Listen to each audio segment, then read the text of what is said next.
ശങ്കരാചാര്യം സൗപ്രഭാഷകൃതോ വന്ദേ ഈശ്വരോ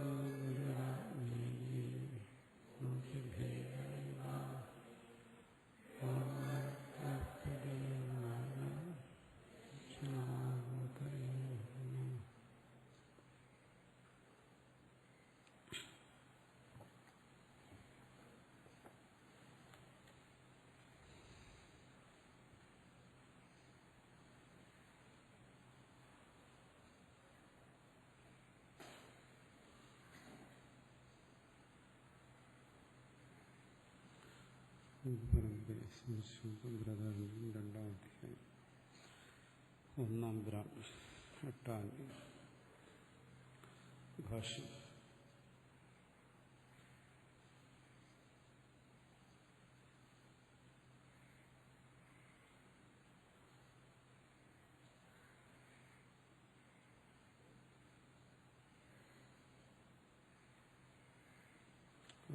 ഇവിടെ ചർച്ച ചെയ്ത്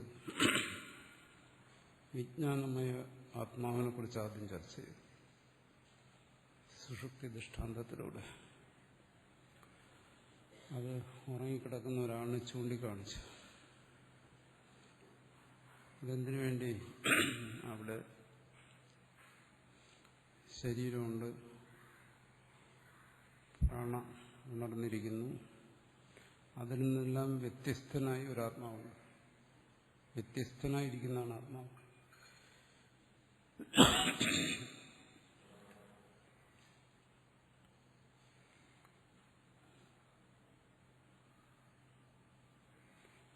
ആത്മാവിനെ രണ്ടു തരത്തിൽ പറയും. ഒന്ന് വ്യക്തിനിഷ്ഠമായിട്ട്, ഈ ശരീര പരിമിതി വെച്ച് ചിന്തിക്കുമ്പോൾ, ആത്മനിഷ്ഠമായിട്ട് ചിന്തിക്കുമ്പോൾ പറയും ഈ ശരീരാദികളിൽ നിന്ന് ഭിന്നനാണ് ആത്മാവ്. ആത്മാവ് സത്യം,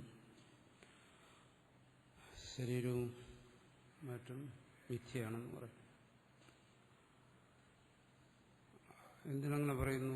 ആത്മാവിനെ വ്യതിരിക്തമായി എന്ന് പറയും.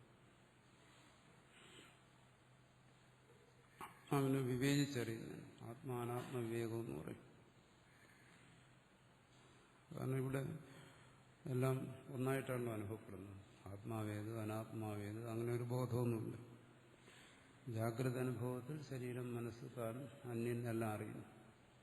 അപ്പം ഇവിടെ ഒരു ആത്മാവിന്റെ വ്യതിരിക്തത അതാവശ്യമാണ്.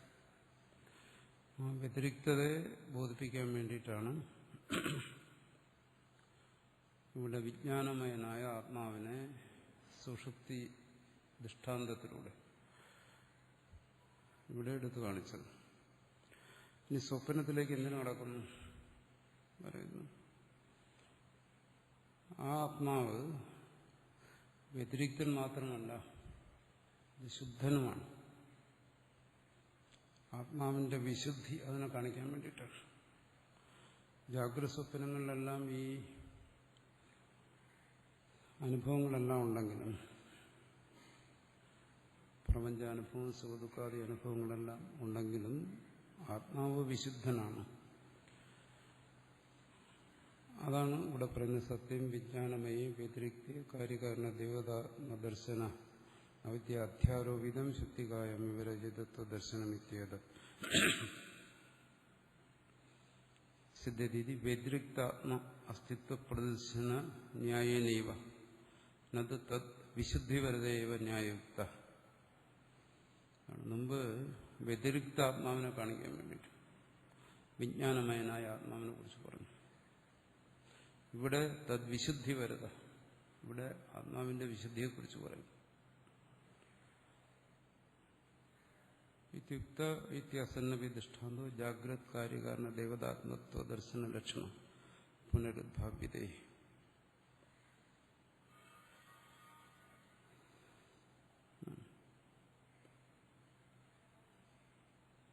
അവിടെ മുമ്പ് പറഞ്ഞപ്പോൾ അവിടെയും ആത്മാവിശുദ്ധമാണെന്ന് തെളിയുന്നു. കാരണം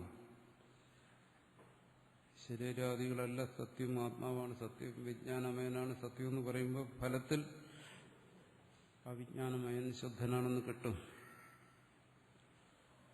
എന്നിരിക്കണം ഇവിടെ വിശേഷിച്ച സ്വപ്ന ദൃഷ്ടാന്തത്തിലൂടെ ആത്മാവിന്റെ വിശുദ്ധിയെക്കുറിച്ച് പറയുന്നു.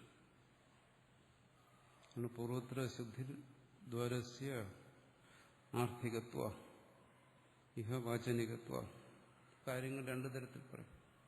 ചിലയിടത്ത് ആർത്ഥികം, ചിലയിടത്ത് വാചനികം.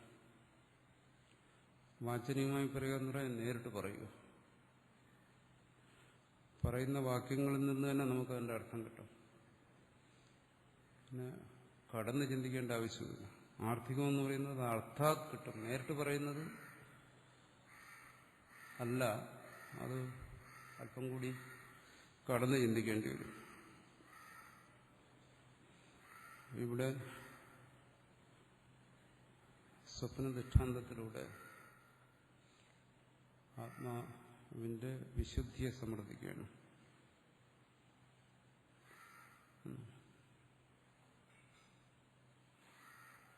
പൂർവപക്ഷ സിദ്ധാന്തം എല്ലാം കൂടി മറിഞ്ഞ രീതിയിലാണ്. പൂർവപക്ഷി എന്ന സിദ്ധാന്തം പറയുന്നു, സിദ്ധാന്തി അതിനെ പൂർത്തീകരിക്കുന്നു സ്വപ്നത്തെ വിശദീകരിച്ചുകൊണ്ട്.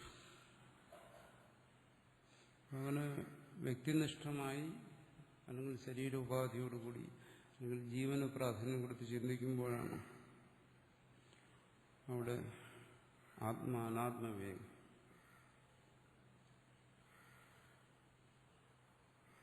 ശരീരവും മറ്റും അനാത്മാവാണ്, അതിൽ നിന്ന് വ്യതിരിക്തമാണ് ആത്മാവ് സത്യം, അനാത്മാവ് മിഥ്യ എന്ന് പറയും. മറിച്ച് സമഷ്ടി രീതിയിൽ ചിന്തിക്കുമ്പോൾ ആത്മാവ് കേവലം ഈ ശരീരോപാധി കൊണ്ട് പരിച്ഛിന്നമായ രീതിയിലല്ല, ശരീരോപാധിയെ സ്വീകരിച്ചുകൊണ്ട് ചിന്തിക്കുകയല്ല, പ്രപഞ്ചത്തെ തന്നെ ഒരു ഉപാധിയായിട്ട് ചിന്തിക്കുമ്പോൾ പറയും സർവ്വ ആത്മാവ് തന്നെ. അവിടെ സത്യം മിഥ്യ എന്ന് വേർതിരിക്കാനില്ല. ഇവ രണ്ടു തരത്തിലും പറയും. ഇവിടെ ആദ്യത്തെ രീതി പറയുകയാണ്. അതിന് സ്വപ്നം ജാഗ്രത തമ്മിലുള്ള വ്യത്യാസത്തെ കാണിക്കുന്നു. പൂർവക്ഷി പറഞ്ഞത് ജാഗ്രത ഇപ്പം അനുഭവിക്കുന്നു, ഇത് സത്യമായി അനുഭവിക്കുന്നു. പക്ഷെ സ്വപ്നം അങ്ങനെയല്ല, അത് വെറും കൽപ്പനയാണ്. അത്ര അംഗീകരിക്കുന്നുണ്ട്. പക്ഷെ സ്വപ്നവും അനുഭവിക്കുമ്പോൾ ജാഗ്രതയായിട്ട് അനുഭവിക്കുന്നു, സത്യമായി അനുഭവിക്കുന്നു അനുഭവവേളയിൽ. അതുകൊണ്ട് അത് സത്യമായിക്കൂടെ? ഏതുപോലെ ഈ ജാഗ്രത ഇരുന്നുകൊണ്ടാണ് നമ്മൾ പറയുന്നത് സ്വപ്നം വെറും കൽപ്പനയാണ്. എന്താ അങ്ങനെ പറയാൻ കാരണം? ഇവിടെ ഈ വസ്തുക്കളെല്ലാം സത്യമായി അനുഭവിക്കുന്നു. ഇവിടെ ആ സ്വപ്നമില്ല. അതുകൊണ്ട് പക്ഷെ സ്വപ്നവും അനുഭവിച്ചപ്പോൾ സത്യമായിട്ട് തന്നെ അനുഭവിച്ചു. അപ്പോൾ ജാഗ്രത സത്യമായി അനുഭവിക്കുമ്പോൾ സത്യമാണെങ്കിൽ സ്വപ്നവും സത്യമായിരിക്കണം അനുഭവ സമയത്ത്. തവ സ്വപ്ന അനുഭൂത മഹാരാജത്വാദിയോ ലോകാത്മഭൂതാഹ. അതിനുവേണ്ടി അവർ പറയുന്നു, സ്വപ്നത്തിൽ അനുഭവിച്ച രാജാവ് സ്വയം സ്വപ്നത്തിനും രാജാവായി. സ്വപ്നത്തിൽ അവിടെ പ്രജകളുണ്ട്, രാജ്യമുണ്ട്, എല്ലാം ഉണ്ട്. അതും ഈ ജാഗ്രത പോലെ തന്നെ ഒരു സത്യമല്ലേ. സിദ്ധാന്തി പറയുന്നതല്ല. എന്തുകൊണ്ട്? അത് ആത്മഭൂതമാണ്, ആത്മധർമ്മമാണ് സ്വപ്നം. കാണുന്നവൻ, സ്വപ്നം കണ്ട ദ്രഷ്ടാവിന്റെ തന്നെ ധർമ്മമാണത്. അവിടെ അങ്ങനെ സത്യമായി അനുഭവപ്പെട്ടു എന്ന് പറയുന്നത് ശരിയാണ്. ഇവിടെ ഈ കാണുന്നതെല്ലാം ദൃഷ്ടാവിന്റെ ധർമ്മമാണെന്ന് നമുക്ക് ഉറപ്പിക്കാൻ വയ്യ. കാരണം ഇതിലെല്ലാം ഭേദബുദ്ധിയുണ്ട്.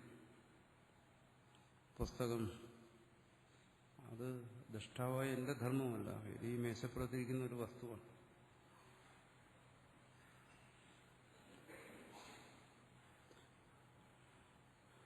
അത് എന്റെ ഒരു ധർമ്മമാണെന്ന് പറയാൻ വയ്യ. പ്രപഞ്ചം എന്റെ ധർമ്മമെന്ന് പറയാൻ വയ്യ. ഇതിനെ എല്ലാം ഇങ്ങനെ ഭേദബുദ്ധിയോടുകൂടി അനുഭവിച്ചുകൊണ്ടിരിക്കുന്നു. പക്ഷെ സ്വപ്നം അങ്ങനെയല്ല.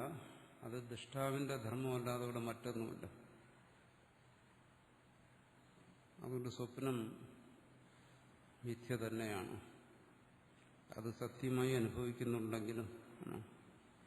കാരണം പൂർവക്ഷി പറയുന്ന ഏത് ഭാഗവും ചിന്തിക്കണമല്ലോ. ഇത്ര യുക്തിയൊന്നും ഉപയോഗിക്കാതെ നമുക്കറിയാം സ്വപ്നം കല്പിതമാണ്. പക്ഷെ സ്വപ്നം സത്യമാണെന്നൊരു യുക്തി പറഞ്ഞു കഴിഞ്ഞാൽ അതിന് സമാധാനം പറയണം. അതുകൊണ്ട് ഇത് ആത്മഭൂതമാണ്, ദ്രഷ്ടാവിന്റെ ധർമ്മമാണ് എന്നുവെച്ചാൽ ബാഹ്യമായൊന്നുമില്ല അവിടെ. ആത്മനോ അന്യസ്യ ജാഗ്രത് പ്രതിബിംബഭൂതസ്യ ലോകസ്യ ദർശന പറയുന്നു. അവിടെയും എന്താണ്? തന്നിൽ നിന്ന് അന്യമായ വസ്തുക്കളെ കാണുന്നു. ഏത്? ജാഗ്രത് അല്ലെന്ന് പറയാം, പക്ഷെ ജാഗ്രത് പ്രതിബിംബം എന്ന് പറയാം. ജാഗ്രത്തിൽ തനിക്ക് അന്യമായ വസ്തുക്കളെ കാണുന്നു, പുസ്തകവും മറ്റും. സ്വപ്നം ജാഗ്രതല്ല, അതുകൊണ്ട് ജാഗ്രത് പ്രതിബിംബം എന്ന് പറയാം. ജാഗ്രത പോലെ തന്നെ അത് കാണുന്നു. അവിടെയും അന്യമായ വസ്തുക്കളെ കാണുന്നു. ആത്മന അന്യസ്യ. അപ്പോൾ ജാഗ്രത എങ്ങനെയാണോ ഇത് സത്യമായി അനുഭവിക്കുന്നു, അതുകൊണ്ട് അവിടെയും സത്യമായി അനുഭവിക്കുന്നു. സ്വപ്നം മിഥ്യയാണ്, അതുകൊണ്ട് അതുപോലെ ജാഗ്രത മിഥ്യയാണ്. സ്വപ്നം മിഥ്യയായതുകൊണ്ട് ജാഗ്രത മിഥ്യ എന്ന് പറയുന്നതിന്റെ യുക്തി എന്താണ്? സ്വപ്നം ദൃശ്യമായിരുന്നു, അത് ദൃശ്യമായിരുന്നിട്ടും ഉണ്ടെന്നിപ്പം ബോധ്യമായി അത് മിഥ്യയാണ്. അതുപോലെ ജാഗ്രതം ദൃശ്യമാണ്, അതുകൊണ്ട് ഇത് മിഥ്യയാണ്. ഇതാണ് യുക്തി. അതിനെ നിഷേധിക്കാൻ വേണ്ടി പറയുകയാണ്. അത് ദൃശ്യമായതുകൊണ്ട് തന്നെ അതും സത്യമാണ്. എങ്ങനെ? ഇതെല്ലാം ദൃശ്യമായിരിക്കുന്നു, സത്യമായിരിക്കുന്നു. ആത്മനഹാന്യം തന്നെ ആശ്രയിച്ചല്ല ഇതൊന്നും നിലനിൽക്കുന്നത്. പറയാമല്ലോ, ഞാനില്ലാത്തപ്പോഴും പുസ്തകമുണ്ട്, പുസ്തകം എന്റെ ധർമ്മമാണ്.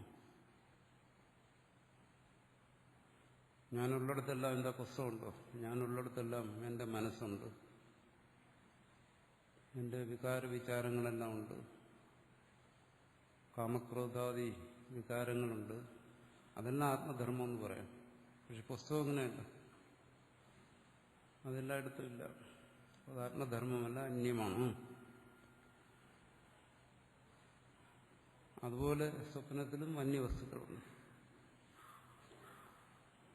സ്വപ്നം ആത്മധർമ്മമല്ല.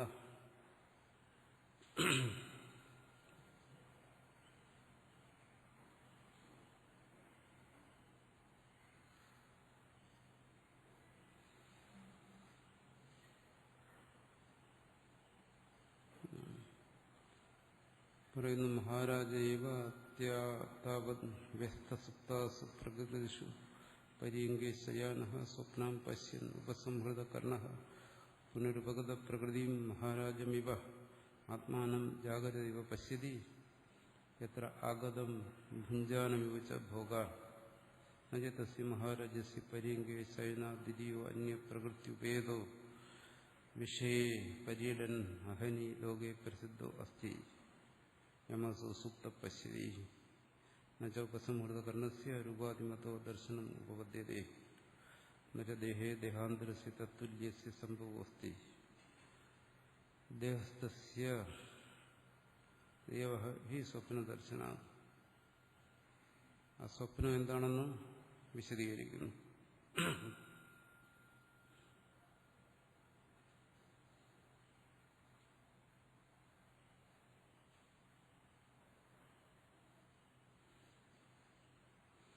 അതിലൂടെ സ്വപ്നം സത്യമല്ല എന്നും പറയുന്നു. മഹാരാജേവ താവത് വ്യസ്തസുപ്താസു പ്രകൃതിഷു.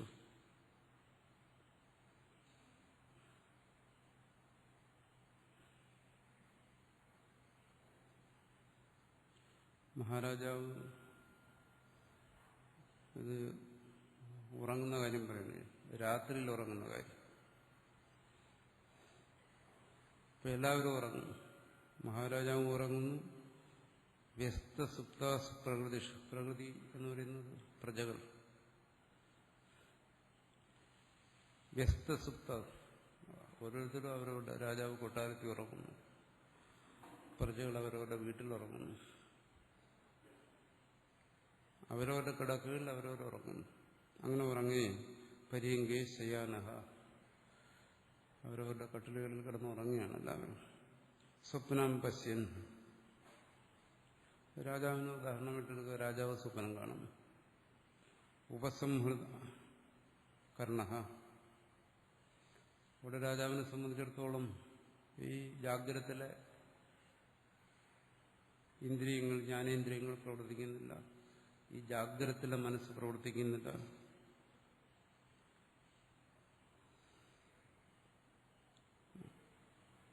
പുനരുപഗത പ്രകൃതിയും. സ്വപ്നം കാണുന്നവൻ അവിടെ വീണ്ടും തന്റെ പ്രജകളോടെല്ലാം ഒന്നിച്ചു ചേരും. സ്വപ്നത്തിൽ ഇവിടെ പ്രജകളെല്ലാം ഉറങ്ങുകയാണ്.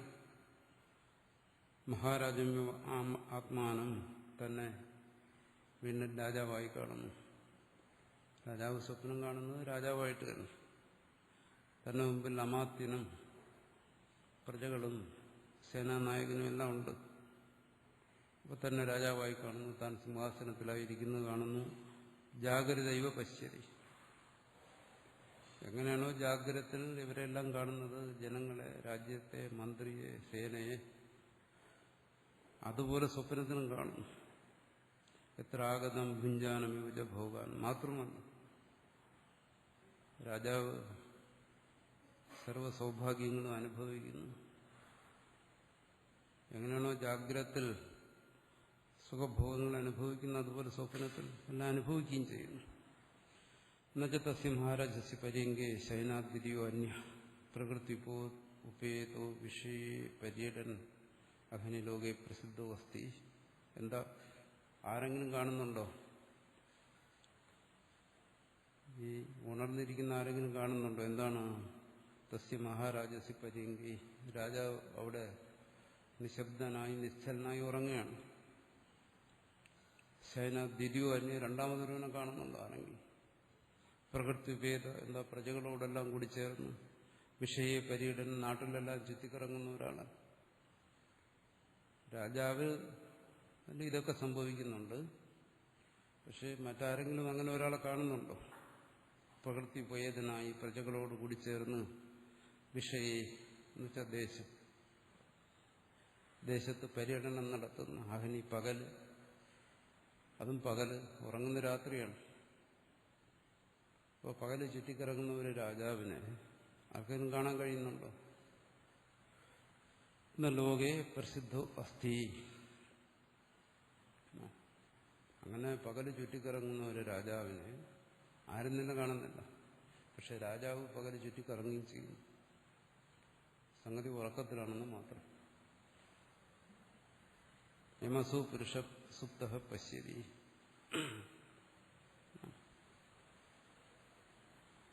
അങ്ങനെയുള്ള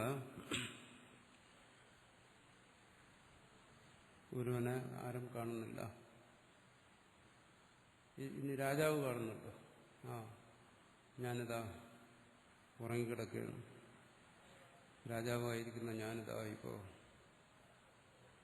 സ്വപ്നം കാണുന്നവനായി മാറിയിരിക്കുന്നു. ഉറങ്ങി ഞാൻ സ്വപ്നത്തിൽ ഇതൊക്കെ ചെയ്യുകയാണ്. ഇങ്ങനെ രാജാവ് കാണുന്നുണ്ടോ? മറ്റാരെങ്കിലും കാണുന്നുണ്ടോ? ഒന്നും സംഭവിക്കുന്നില്ല. ഇതൊന്നും സംഭവിക്കാതിരുന്നിട്ടും ഉപസംഹൃത കർണസ്യ രൂപാധിമതോ ദർശന ഉപദ്ധ്യതേ. രാജാവ് പ്രജകളെ കാണുന്നു, മന്ത്രിമാരെ കാണുന്നു, രാജ്യത്തെ കാണുന്നു. പക്ഷെ ആ രാജാവിന്റെ എല്ലാ കർണങ്ങളും അവിടെ വിലയിച്ചിരിക്കുകയാണ്. രൂപാധിമത്തായ നാമരൂപങ്ങളുള്ള ഈ പ്രജകളെ ഈ രാജ്യത്ത് കാണാൻ കഴിയത്തില്ലല്ലോ, കാണുന്നില്ല. എന്നുവെച്ചാൽ ദേഹേ ദേഹാന്തരസ്യ തത്തുല്യസ്യ സംഭവസ്തി.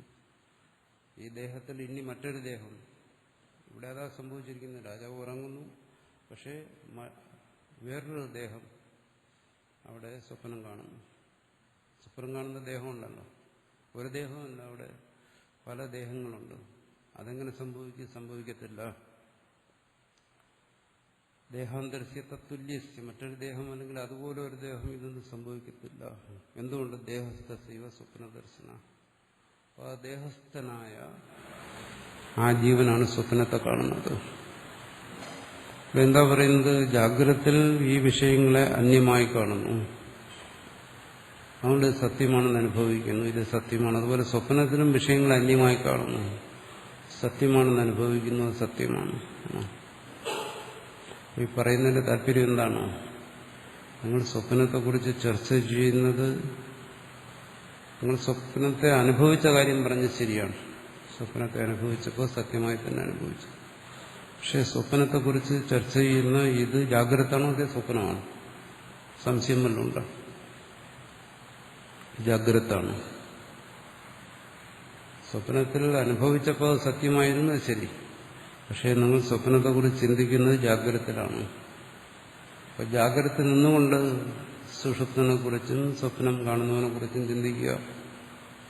അവിടെ അങ്ങനെയല്ല അനുഭവപ്പെട്ടെങ്കിലും ആ സ്വപ്നം കാണുന്നവനിൽ നിന്ന് അന്യമായി എന്തെങ്കിലും അവിടെ ഉണ്ടായിരുന്നു. സ്വപ്നദൃഷ്ടാവിന്റെ ധർമ്മമല്ലേ ഇതെല്ലാം. ഇതിന്റെ പ്രതിബിംബമാണെന്ന് പറഞ്ഞു, ഇതുപോലെയാണെന്ന് പറഞ്ഞു, പക്ഷെ ഇതല്ല. അതുകൊണ്ടാണ് പ്രതിബിംബം എന്ന് പറഞ്ഞത്. അവിടെ അങ്ങനെയെല്ലാം അനുഭവപ്പെട്ടെങ്കിലും അവിടെ ആ ദേഹസ്ഥിതനായ ജീവനിൽ നിന്ന് അന്യനായി മറ്റൊരാളെങ്കിൽ അവൻ തന്നെയാണ് സ്വപ്നം കണ്ടത്. അവിടെ കണ്ടതെല്ലാം എന്താണ്? ആ ദേഹസ്ഥന്റെ ധർമ്മമാണ് കണ്ടതല്ല. അവിടെ ദേഹസ്ഥനിൽ നിന്ന് അന്യമായി, അതുകൊണ്ട് തന്നെ ദേഹസ്ഥനിൽ നിന്ന് അന്യമായൊരു സത്യവും അവിടെ ഇല്ല. പക്ഷെ അന്യമായി കണ്ടതോ? അങ്ങനെ നിങ്ങൾ അന്യമായി കണ്ടിട്ടുണ്ടെങ്കിൽ അത് മിഥ്യ, അത് പരമാർത്ഥമല്ല. അവിടെ ദേഹസ്ഥനായ ആ ജീവൻ മാത്രമേ ഉള്ളൂ പരമാർത്ഥമായിട്ട്. നമ്മുടെ സ്വപ്ന ദൃശ്യങ്ങളെല്ലാം എന്ത് യുക്തി ഉപയോഗിച്ചാലും ശരി, അതെല്ലാം അസത്യം തന്നെയാണ്. നന്നു പര്യങ്കേ ശയാനഃ പഥി പ്രവൃത്തം ആത്മാനം പശ്യതി നഹി ന ബഹി സ്വപ്നാൻ പശ്യതി.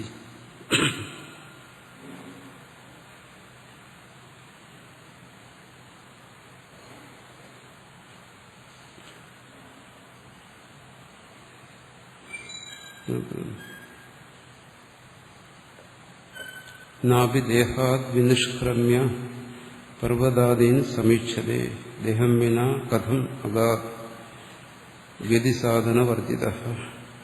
പറയുന്നു സ്വപ്നത്തിൽ ഇതെല്ലാം കണ്ടു. പര്യങ്കേ ശയാനഃ, അതാ കട്ടിലിൽ കിടക്കുന്നവനാ കണ്ടത്, എഴുന്നേറ്റ് പോയി കണ്ടതല്ല. പഥി പ്രവൃത്തം ആത്മാനം പശ്യതി, വഴി നടക്കുന്ന തന്നെ കണ്ടു. ആ കിടക്കയിൽ കിടക്കുന്നവനാ കണ്ടത്. ഇതെങ്ങനെ സത്യമാകും? ബഹിസ്വപ്നൻ പശ്യതി പറയുന്നത് ശരിയാണ്. സ്വപ്നത്തിൽ ബാഹ്യമായ വസ്തുക്കളെ കണ്ടു, അത് അന്യമായിരുന്നു. അവിടെ അതൊന്നും തന്റെ ധർമ്മമായിട്ടല്ല മനസ്സിലാക്കിയത്. അതാ പറയുന്നത്. നിങ്ങൾ പറയുന്നു സ്വപ്നത്തിൽ കണ്ടതെല്ലാം ആ സ്വപ്നദൃഷ്ടാവിന്റെ ധർമ്മമാണ്. അങ്ങനെയല്ല സ്വപ്നം കണ്ടത്. സ്വപ്നം കണ്ടത് തന്റെ ധർമ്മമായിട്ടുള്ള ഈ ജാഗ്രതത്തിൽ കാണുന്ന പുസ്തകത്തെ പോലെ തന്നെ അവിടുത്തെ സുഖം കണ്ടത്. തന്റെ ധർമ്മമായിട്ടല്ല അറിഞ്ഞത്. എന്താ അനുഭവത്തെ നിങ്ങൾ നിഷേധിക്കണമെന്നാണ് ചോദിക്കുന്നത്. ശരി, നിങ്ങൾ ജാഗ്രതത്തിലേക്ക് വരിക, എന്നിട്ട് ചിന്തിക്കുക. അവിടെ എന്താണ് ബഹി സ്വപ്നാൻ പശ്യതി. അവിടെ ആ ശരീരത്തിന്റെ ഉള്ളിലുണ്ടായിരുന്ന ജീവൻ ശരീരത്തിൽ നിന്ന് പുറത്തു വന്ന് സ്വപ്നം കാണുകയാണോ? അല്ല. ആ ശരീരസ്ഥിതനായിരുന്നുകൊണ്ട് തന്നെ തന്റെ തന്നെ ധർമ്മങ്ങളെ അവിടെ കാണുകയാണ്. ജാഗ്രത പ്രതിബിംബം എന്ന് പറഞ്ഞു. അതുകൊണ്ടത് കല്പിതമാണെന്ന് ഉറപ്പിച്ചേ പറ്റും. അതുകൊണ്ടൊരു വസ്തുവിനെ അന്യമായി കാണുന്നു, സത്യമായി കാണുന്നു. അതുകൊണ്ടത് പൂർവപക്ഷിയുടെ യുക്തികളെ തന്നെ ഉപയോഗിച്ച് സ്വപ്നം മിഥ്യയാണെന്ന് സമർത്ഥിക്കുന്ന എന്തിനാ? അതേ യുക്തി ഇനി ജാഗ്രതത്തിലും കാണും. ചർച്ച ചെയ്യുന്ന ജാഗ്രതത്തിലാണല്ലോ. അന്യമായി കാണുന്നു സ്വപ്നത്തിൽ, സത്യമായി കാണുന്നു. അതുകൊണ്ട് സത്യമായില്ല. ദൃഷ്ടാവിന്റെ ധർമ്മമായെങ്കിൽ ഇവിടെയും അത് തന്നെ. അന്യമായി കാണുന്നു, സത്യമായി കാണുന്നു. ഇതും ദൃഷ്ടാവിന്റെ ധർമ്മമാകാം. ഇതൊന്നും ദൃഷ്ടാവിൽ നിന്ന് അന്യമല്ല. അന്യമായി കാണുന്നുണ്ട്, സത്യമല്ല. അന്യമായി കാണുന്നതാണ് മിഥ്യ. അന്യമായി കാണുന്നുണ്ടെങ്കിൽ അത് മിഥ്യ എന്ന് സമർത്ഥിക്കാൻ വേണ്ടി പറയുകയാണ്. സംഹാരാജോ ജാനപതാൻ ജനപദേ ഭവാൻ രാജോപകരണഭൂതാൻ ഭൃത്യാൻ അന്യാംശ്ച ഗൃഹീത്വപാതായ സ്വാത്മീയൈവ ജയാദിന ഉപാർജിതേ ജനപദേ യഥാകാമം യോ യക്കാമോ അസ്യ യഥാകാമ വിച്ഛാദഃ യഥാ പരിവർത്തേത. സ്വപ്നത്തെ വിശദീകരിക്കണം. ആ മഹാരാജാവ്, ജാഗ്രതത്തിൽ മഹാരാജാവായിരുന്നയാള്, ജനപതാൻ ജനപദേ ഭവാൻ ജനോപകരണഭൂതാൻ രാജോപകരണഭൂതാൻ, ആ തന്റെ രാജ്യത്തിലുള്ള ജനപദം, തന്റെ രാജ്യത്തിലുള്ള ആ രാജ്യത്തിലുള്ള സർവവും രാജാവിന് വേണ്ടിയാണ്. രാജോപകരണഭൂതാൻ, രാജാവിന്റെ സുഖത്തിനു വേണ്ടിയുള്ളതാണ്. പ്രജകൾ, ഭൃത്യന്മാര്, സമ്പത്ത് എല്ലാം. ഇതെല്ലാം കൊണ്ട് ഒരു തരത്തിലെങ്കിൽ വേറൊരു തരത്തിൽ രാജാവ് സുഖിക്കുകയാണ്. പ്രജകളെല്ലാം സുഖമായിരുന്ന രാജാവിന് സുഖം. അത്തരത്തിൽ രാജ ഉപകരണഭൂതാൻ ഭൃത്യാൻ അന്യാംശ ഉള്ള ഭൃത്യന്മാര്, മറ്റ് ജനങ്ങൾ, ഇവരെല്ലാം കൂട്ടി സ്വപ്നത്തിൽ, ഇവരെല്ലാം തന്നോടൊപ്പം കൂട്ടി ഉപാദായ ആത്മീയവ ജയാദിന ഉപാർജിതേ ജനപദേ, താൻ യുദ്ധം ചെയ്ത് നേടിയ രാജ്യത്ത് യഥാകാമം, അവിടെ രാജാവിനെ നിയന്ത്രിക്കാൻ ആരുമില്ല. താൻ ഇവിടെ പോകണമെന്ന് ആഗ്രഹിക്കുന്ന അവിടെയല്ല. യോ യോ കാമോസ്യ യഥാകാമം ഇച്ഛാദഃ യഥാ പരിവർത്തേത്, അങ്ങനെ ചുറ്റിക്കറങ്ങിക്കൊണ്ടിരിക്കുന്നു. ജാഗ്രതയിൽ നിന്നൊരു വ്യത്യാസമുണ്ട്. എവമിവ യേഷ വിജ്ഞാനമയ യദി ക്രിയാവിശേഷണം പ്രാണാൻ ഗൃഹീത്വ ജാഗ്രതസ്ഥാനേപ്യുപസംഹൃത്യ സ്വസ്യ ശരീരേ സ്വൈവ ദേഹേ ന ബഹിർ യഥാകാമം പരിവർത്തത്തെ. എങ്ങനെയാണോ ഈ രാജാവ് തനിക്ക് വേണ്ടപ്പെട്ട എല്ലാവരെയും കൂട്ടിയിട്ട് സ്വപ്നത്തിലും ജാഗ്രത പോലെ ചുറ്റിക്കറങ്ങുന്നത്, അതുപോലെ ഈ വിജ്ഞാനമയൻ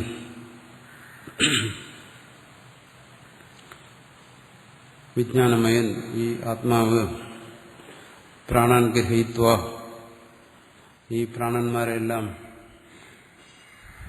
തന്നിലേക്ക് വിലയിപ്പിച്ച് ജാഗ്രത സ്ഥാനേഭ്യ ഉപസംഹൃത്യ, ഈ ജാഗ്രതത്തിൽ നിന്നതിനെല്ലാം പിൻവലിച്ചു, കർണങ്ങളെയും ഇന്ദ്രിയങ്ങളെയും എല്ലാം പിൻവലിച്ചിട്ട് സ്വശരീരേ സ്വയവ ദേഹേ, ഈ ശരീരത്തിൽ തന്നെ സ്ഥിതി ചെയ്തുകൊണ്ട്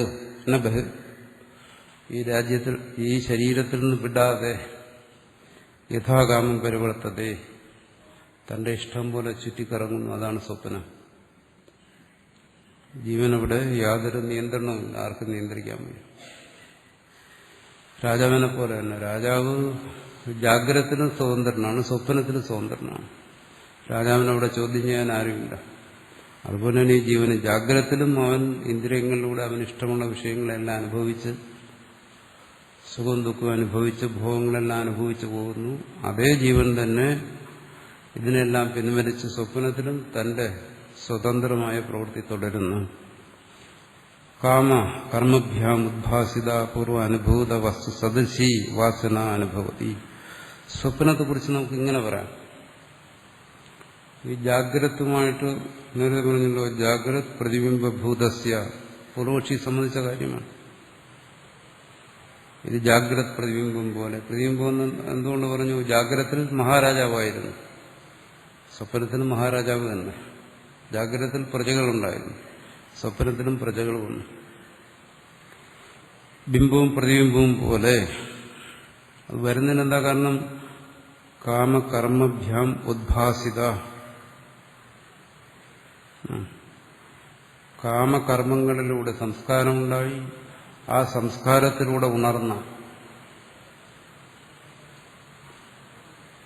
പൂർവ അനുഭൂത വസ്തുസദൃശി വാസന. അത് വാസനാകാര്യമാണ്.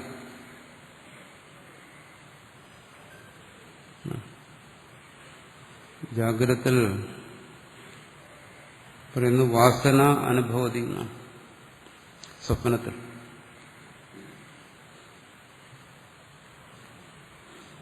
ഇവിടെ വാസന എന്ന് പറയുന്നത് മലയാളത്തിലെ മണമല്ല വാസന. ജാഗ്രതത്തിലെ അനുഭവങ്ങളിൽ നിന്ന് അന്ധകരണത്തിൽ സംസ്കാരം ഉണ്ടാകും. ആ സംസ്കാരം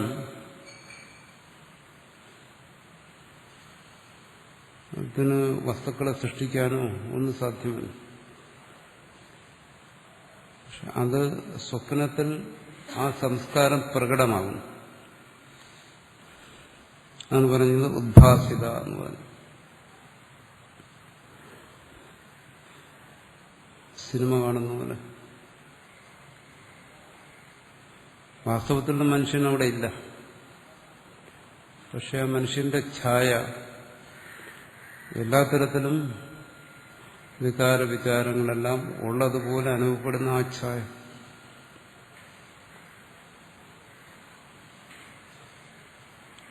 വാസ്തവത്തിൽ ജാഗ്രതത്തിൽ നിന്ന്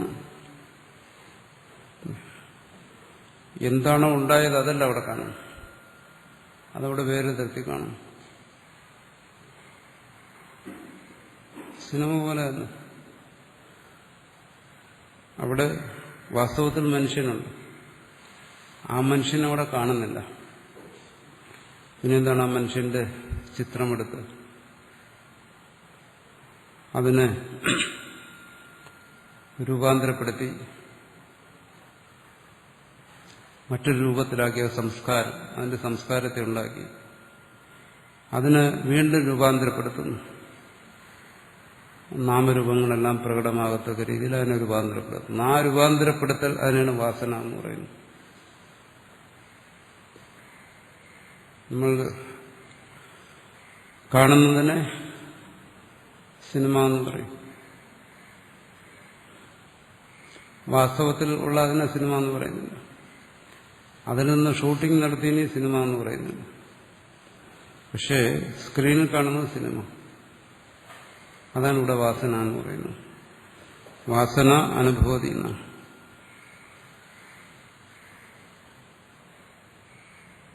അപ്പോ ഒരു രൂപാന്തരം സംഭവിക്കുന്നു അവിടെ. അതിന് സംസ്കാരമാണ് കാരണം.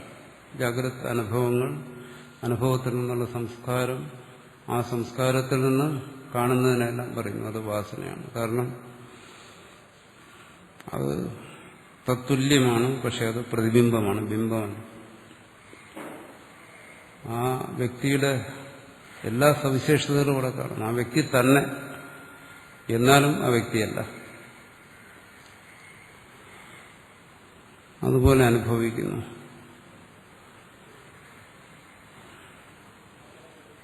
അതെന്താ?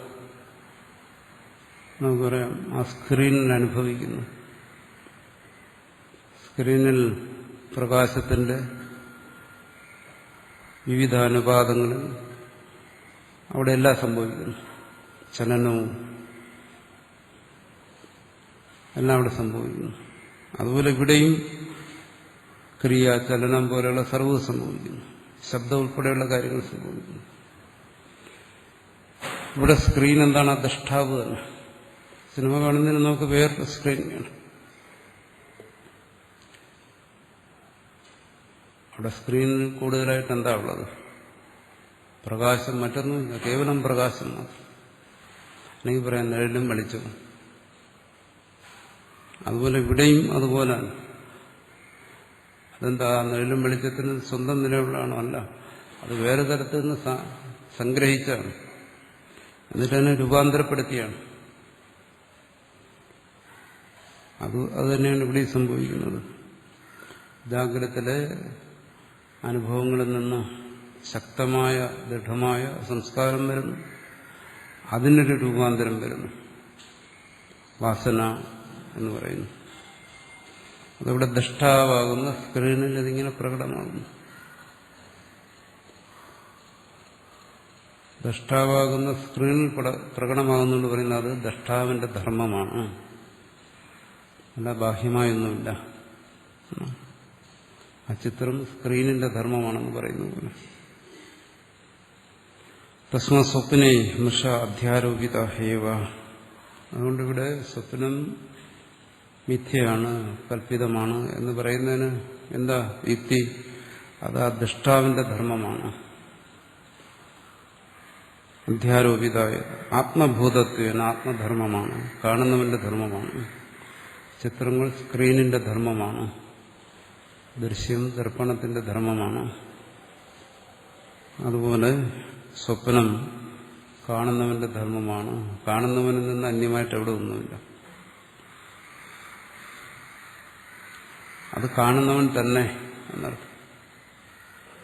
അവിടെ വേറിട്ട് കണ്ടാൽ അത് മിഥ്യ. കാണുന്നവനേ ഉള്ളൂ എന്ന് വന്നാൽ അതല്ലേ വാസ്തവം. അവിടെ സ്ക്രീൻ മാത്രമേ ഉള്ളൂ, അന്യമായിട്ട് അവിടെയൊന്നുമില്ല.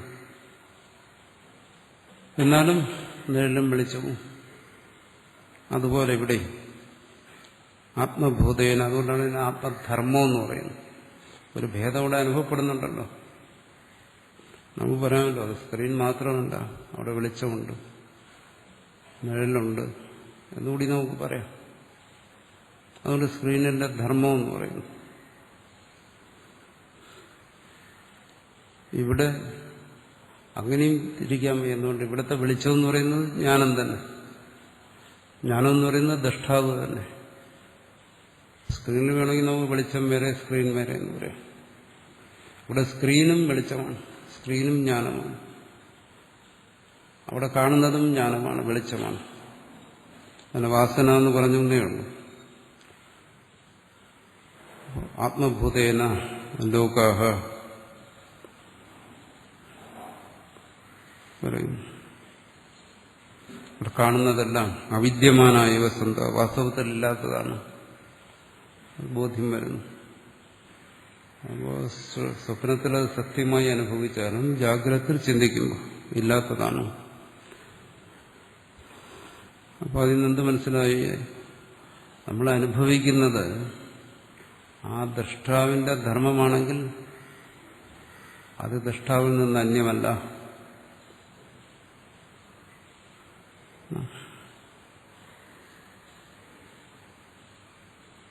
ദ്രഷ്ടാവ് തന്നെയാണ്. അന്യമായി തോന്നിയാൽ അവിടെ അത് അസത്യമാണ്. നമ്മുടെ ദ്രഷ്ടാവായിരിക്കുന്ന എന്താണ്? ജ്ഞാനം, ബോധം.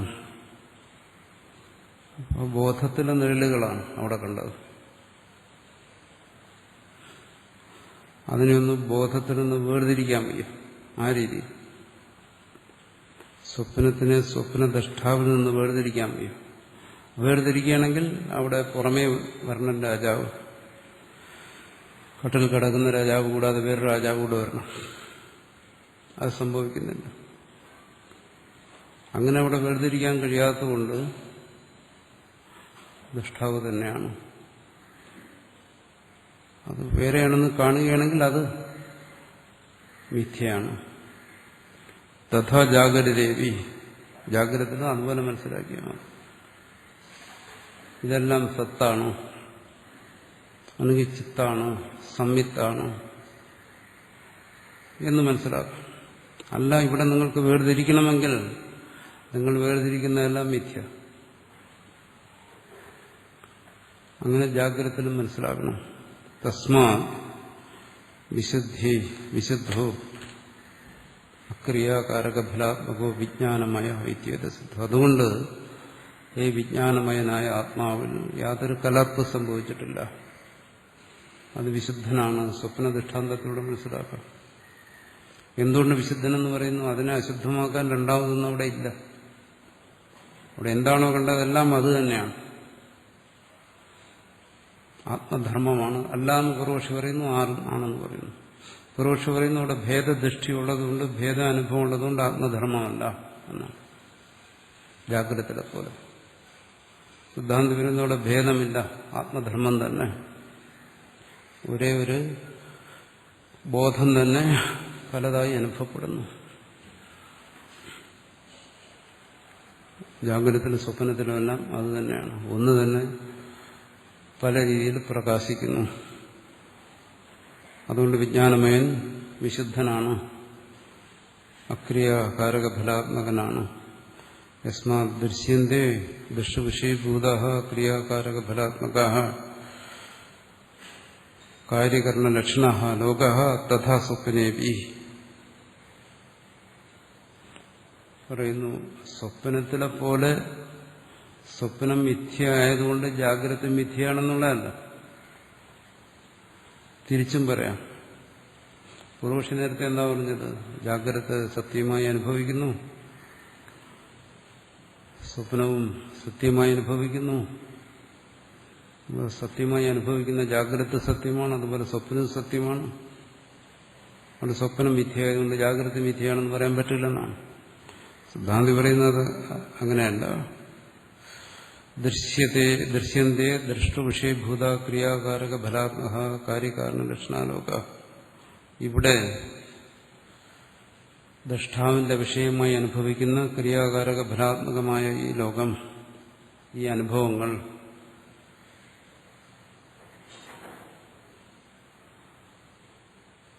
ഇതുപോലെ തന്നെയാണ് സ്വപ്നത്തിലും അനുഭവിക്കുന്നത്, ക്രിയാകാരക ഫലാത്മകമായ അനുഭവം. ഇത് ദ്രഷ്ടാവിൽ നിന്ന് അന്യമല്ല.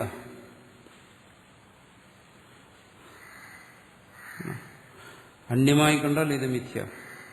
അപ്പൊ ചർച്ച ജാഗ്രതത്തിലാണ്, ജാഗ്രതത്തിൽ തീരുമാനിക്കുക. ഇവിടെ ദ്രഷ്ടാവിൽ നിന്ന് അന്യമായി കാണുകയാണെങ്കിൽ ഇത് മിഥ്യ. അന്യമായതുകൊണ്ട് സത്യമെന്നാണ് പൂർവക്ഷി പറയുന്നത്. ഇവിടെ പറയുന്ന അന്യമായതുകൊണ്ടാണ് ഇത് മിഥ്യയാകുന്നത്. ദൃഷ്ടാവിൽ നിന്ന് അന്യമായി നിങ്ങൾ കാണാൻ ശ്രമിക്കുമ്പോഴാണ് അതിനെ നിങ്ങൾക്ക് മിഥ്യയെന്ന് വിളിക്കേണ്ടി വരുന്നത്. ദൃഷ്ടാവായി തന്നെ കാണുകയാണെങ്കിൽ അത് സത്യമാണ്. സ്വർണത്തിൽ നിന്ന് ആഭരണത്തെ മിഥ്യയായി നിങ്ങൾ കാണാൻ ശ്രമിച്ചാൽ ആഭരണം മിഥ്യ. വേറെ കാണാൻ ശ്രമിച്ചാൽ, സ്വർണത്തിൽ നിന്ന് ആഭരണത്തെ അന്യമായി കാണാൻ ശ്രമിച്ചാൽ അങ്ങനെ ഒരു ആഭരണം മിഥ്യ. ജലത്തിൽ നിന്ന് തിരയെ അന്യമായി കാണാൻ ശ്രമിച്ചാൽ ആ തിര മിഥ്യ. അതാ മിഥ്യ എന്ന് പറയുന്നു. അങ്ങനെ ഒന്നില്ല,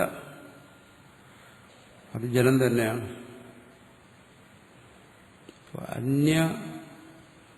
ബോധം കൊണ്ട് സത്യമാണെന്ന് പറയുന്നതിന് അതേ യുക്തി കൊണ്ട് തന്നെ നിഷേധിക്കും.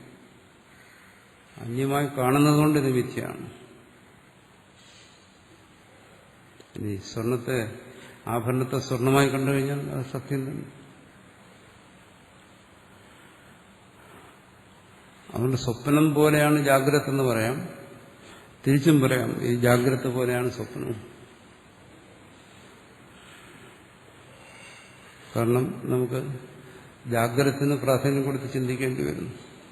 ജാഗ്രതയിലിരുന്നാൽ ഇതെല്ലാം ചിന്തിക്കുന്നു.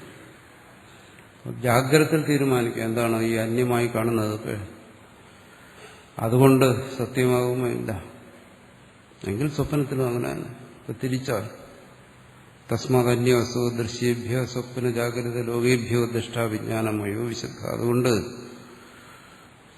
ഇവിടെ ജാഗ്രതയിലാണ് നമ്മുടെ ചർച്ച. അതുകൊണ്ട് ജാഗ്രത ആയാലും ശരി, സ്വപ്നമായാലും ശരി, ഇതിൽ വിശേഷതയൊന്നുമില്ല. രണ്ടു കാര്യങ്ങളേ ഉള്ളൂ, ദ്രഷ്ടാവും ദൃശ്യവും. ഈ ദ്രഷ്ടാവിനെയും ദൃശ്യത്തെയും വെച്ചുകൊണ്ട് ചിന്തിക്കുക. ഈ ദൃശ്യങ്ങൾ അന്യമായതുകൊണ്ട് സത്യമാണോ മിഥ്യയാണോ? അന്യമെന്ന് കാണുന്നുണ്ടെങ്കിൽ അത് മിഥ്യ, അതുകൊണ്ട് തന്നെ മിഥ്യയാവും. അല്ല, അത് ദൃഷ്ടസ്വരൂപം തന്നെങ്കിൽ അത് സത്യം. ഇവിടെ ഇപ്പോൾ അന്യമായതുകൊണ്ട് മിഥ്യ എന്നുള്ള കാര്യമാണ് സമർത്ഥിക്കുന്നത്. അത് ഞാൻ പറഞ്ഞല്ലോ, വ്യക്തിനിഷ്ഠമായി ആത്മനിഷ്ഠമായി ശരീരോപാധിയോടുകൂടി ഈ ജീവന്റെ നിലയിൽ ചിന്തിക്കുമ്പോൾ അന്യമായതല്ല മിഥ്യ. തസ്മാത് അന്യോ അസോ ദൃശ്യേഭ്യ സ്വപ്ന ജാഗരിത ലോകേഭ്യോ. അതുകൊണ്ട് എന്താണ് അന്യോ അസോ ദൃശ്യേഭ്യ? അത് ദൃശ്യങ്ങളിൽ നിന്ന് അന്യനായിരിക്കുന്ന ദൃശ്യം എന്താണ്? സ്വപ്ന ജാഗരിത ലോകം. ഇതേ ഉള്ളൂ ഇവിടെ ദൃശ്യം. അവിടെ സുഷുപ്തി ഒഴിവാക്കിയിരിക്കുകയാണ്. സ്വപ്ന ജാഗരിതം രണ്ടെണ്ണത്തെ എടുത്തുള്ളൂ ദൃശ്യമായിട്ട്. സുഷുപ്തിയിൽ ദൃശ്യമൊന്നുമില്ല. നമ്മൾ അതുകൊണ്ട് അതിനാണ് ഒഴിവാക്കിയത്. ദൃഷ്ട വിജ്ഞാനമയ വിശുദ്ധ. അത് സമർത്ഥിച്ചു. സ്വപ്നത്തിലൂടെ വിജ്ഞാനമയൻ വിശുദ്ധനാണ്. വിജ്ഞാനമയൻ ഈ ദൃശ്യങ്ങളിൽ നിന്നും വ്യതിരിക്തനുമാണ്. അത് ദൃശ്യങ്ങളിൽ നിന്നും വ്യതിരിക്തനാണെന്ന് പറയാൻ കാരണം ഉറങ്ങിക്കിടക്കുന്നവന് പ്രാണൻ ഉണർന്നിരിക്കുന്നു.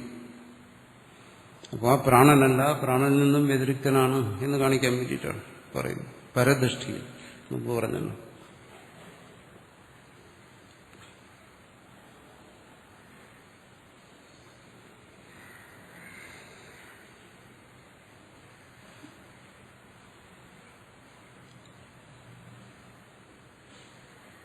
ദർശനവൃത്തോ സ്വപ്നെ വാസനാരാശേ ദൃശ്യത്വാ.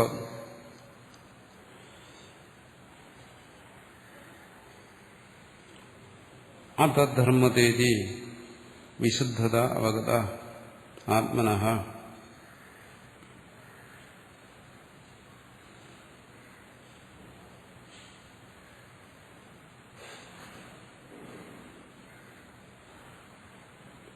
ഇനി ദർശനവൃത്തോ സ്വപ്നെ.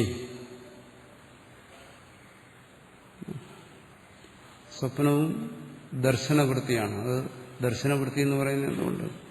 സുഷുപ്തിയിൽ നിന്ന് വേർതിരിക്കുകയാണ്. അവിടെയുണ്ട് കാഴ്ച, ജാഗ്രതത്തിലെ പോലെ. മുമ്പ് പറഞ്ഞു, സ്വപ്നത്തിലും സുഷുപ്തിയിലും ഗ്രഹണം, ജാഗ്രതത്തിലും ഗ്രഹണം, സുഷുപ്തിയിൽ അഗ്രഹണം. സ്വപ്നം ദർശനവൃത്തിയാണ്.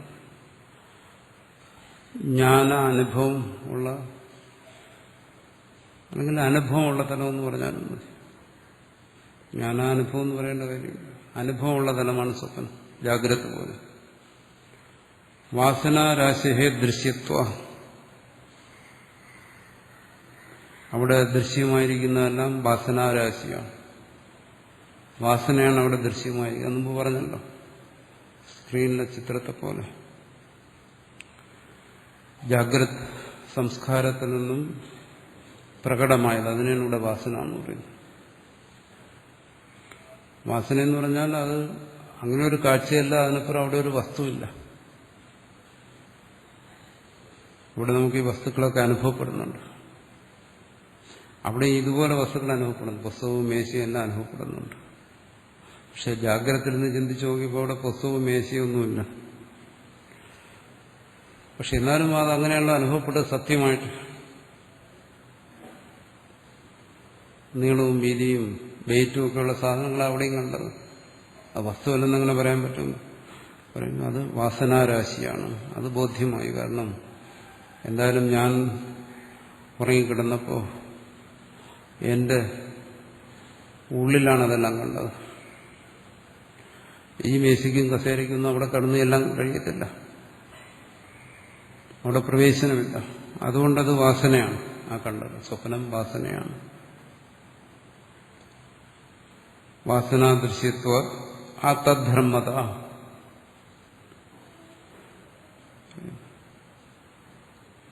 അത് അനാത്മാവാണ് അവിടെ കണ്ടത്. അതുകൊണ്ടാണ് അതിനെ മിഥ്യ എന്ന് വിളിച്ചത്. ആത്മാവാണെന്ന് പറഞ്ഞാൽ അത് സത്യമാണ്, പക്ഷെ അവിടെ ദൃശ്യമായി. അതുകൊണ്ട് അതദ്ധർമ്മത എന്ന് വെച്ചാൽ അത് ആരോപിതമാണ്.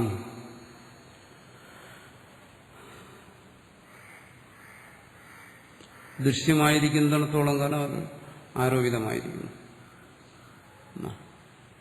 ഭേദബുദ്ധിയുള്ളിടത്തോളം കാലം അത് അനാത്മമാണ്, ആത്മധർമ്മമല്ല. അങ്ങനെയാണെങ്കിൽ വിശുദ്ധത അവഗത ആത്മനഃ, ആത്മാവ് അവിടെ വിശുദ്ധമായ സ്വന്തം നിലയിൽ തന്നെ ഇരിക്കുന്നു, സ്വസ്വരൂപത്തിൽ തന്നെ ഇരിക്കുന്നു. അവിടെ സുഖദുഃഖാദി അനുഭവങ്ങളുണ്ടെങ്കിലും രാജാവും പ്രജകളും എല്ലാം വേറെ ഉണ്ടെങ്കിലും ആത്മാവ് അവിടെ വിശുദ്ധമായ നിലയിൽ തന്നെ നിൽക്കും. ആത്മതത്ര യഥാകാമം പരിവർത്തത. എന്നിട്ട് അവൻ വിശുദ്ധനായിരുന്നുകൊണ്ട് തന്നെ ഈ ദൃശ്യങ്ങളിൽ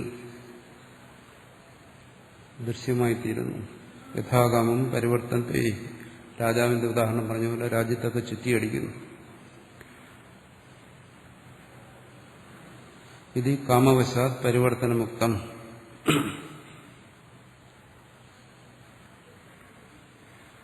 അതും എന്താ അങ്ങനെ സംഭവിക്കുന്ന സ്വപ്നം? കാമകർമ്മങ്ങളെ കൊണ്ട്. പറഞ്ഞല്ലോ ജാഗ്രതയുടെ സംസ്കാരമാണ്, അനുഭവമാണ്. ജാഗ്രതത്തിൽ ഭക്ഷണത്തോട് കാമനയുണ്ടെങ്കിൽ സ്വപ്നത്തിൽ ഭക്ഷണം കഴിക്കും, അത് പ്രാപ്തമാകുന്നു, കഴിക്കുന്നു. കാമവശാ, കാമം തന്നെ ഇതിന് കാരണമായിരിക്കുന്നത്. കാമകർമ്മങ്ങൾ ജാഗ്രത അനുഭവത്തെ ഉണ്ടാക്കുന്നു, അവിടെ പരിവർത്തനം സംഭവിക്കുന്നു. ഇവിടെ പറയുന്നു അങ്ങനെയെല്ലാം സംഭവിക്കുമ്പോഴും ആ പ്രവൃത്തികളൊന്നും പരമാർത്ഥമല്ലാത്തതുകൊണ്ട് ആ സ്വപ്നദ്രഷ്ടാവ് വിശുദ്ധനായി തന്നെ നിൽക്കുന്നു. അതിനെ സ്വപ്നദ്രഷ്ടാവിന്റെ ധർമ്മമെന്നും പറയാം, അല്ലെന്നും പറയാം. ആ സ്വപ്നദ്രഷ്ടാവിന്റെ വാസ്തവധർമ്മം എന്താണ്? ആ വിശുദ്ധി, അതാണ് അതിന്റെ ധർമ്മം. പക്ഷെ അവിടെ വാസനാമയമായ താൻ സൃഷ്ടിച്ച പ്രപഞ്ചവും ധർമ്മമായിരിക്കുന്നു. പക്ഷെ അത് വിശുദ്ധി എന്ന് പറയുന്ന ആ ധർമ്മത്തെ ബാധിക്കുന്നില്ല, അത് വിശുദ്ധനായി തന്നെ ഇരിക്കുന്നു. ജാഗ്രതയിലും അതുപോലെ തന്നെ ഈ ദൃശ്യങ്ങളെല്ലാം ഈ ദൃഷ്ടാവിനെ സ്പർശിക്കുന്നില്ല. ദൃഷ്ടാവ് ഇവിടെ പരിശുദ്ധനായി തന്നെ ഇവിടെയും സ്ഥിതി ചെയ്യുന്നു. അത് തെളിയിക്കാൻ വേണ്ടിയിട്ടാണ്. അപ്പൊ ജാഗ്രതത്തിലും സ്വപ്നത്തിലും ദൃഷ്ടാവ് പരിശുദ്ധനാണ്. ഇപ്പൊ സുഷുപ്തിയിലെ കാര്യം പറയാനുണ്ട്, അത് പരിശുദ്ധനാണ് അവിടെയും. അതാണ് ആത്മാവ് നിത്യമുക്തൻ, നിത്യശുദ്ധൻ എന്നെല്ലാം പറയുന്നു. ദ്രഷ്ടു ദൃശ്യ സംബന്ധസ്യ സ്വാഭാവിക ഇതി അശുദ്ധത ശങ്ക്യതേ അധഃ തദ്വിശുദ്ധ്യർത്ഥമാഹ. പക്ഷെ ഇതെല്ലാം പറഞ്ഞു കഴിഞ്ഞാൽ, മുമ്പ് നമ്മൾ പറഞ്ഞിട്ടുണ്ട്, ജാഗ്രത സ്വപ്നവും ത്തെക്കുറിച്ച് എന്തൊക്കെ ചിന്തിച്ചു കഴിഞ്ഞാലും ശരി, ഈ കലർപ്പിനെ വിട്ടിട്ട് ചിന്തിക്കാൻ കഴിയുന്നില്ല. ഈ മനസ്സല്ലേ ചിന്തിക്കുന്നത്. ഈ കർണസംബന്ധം വിട്ട് ആത്മാവിനെ ഹംസം മിശ്രിതത്തിൽ നിന്ന് ക്ഷീരത്തെ വേർതിരിക്കുന്ന പോലെ ഇവിടെ വേർതിരിക്കാൻ പ്രയാസമാണ്. അധ്യാസം ദൃഢമാണ്, ഈ താതാത്മ്യഭാവം അത്രയും ദൃഢമാണ്.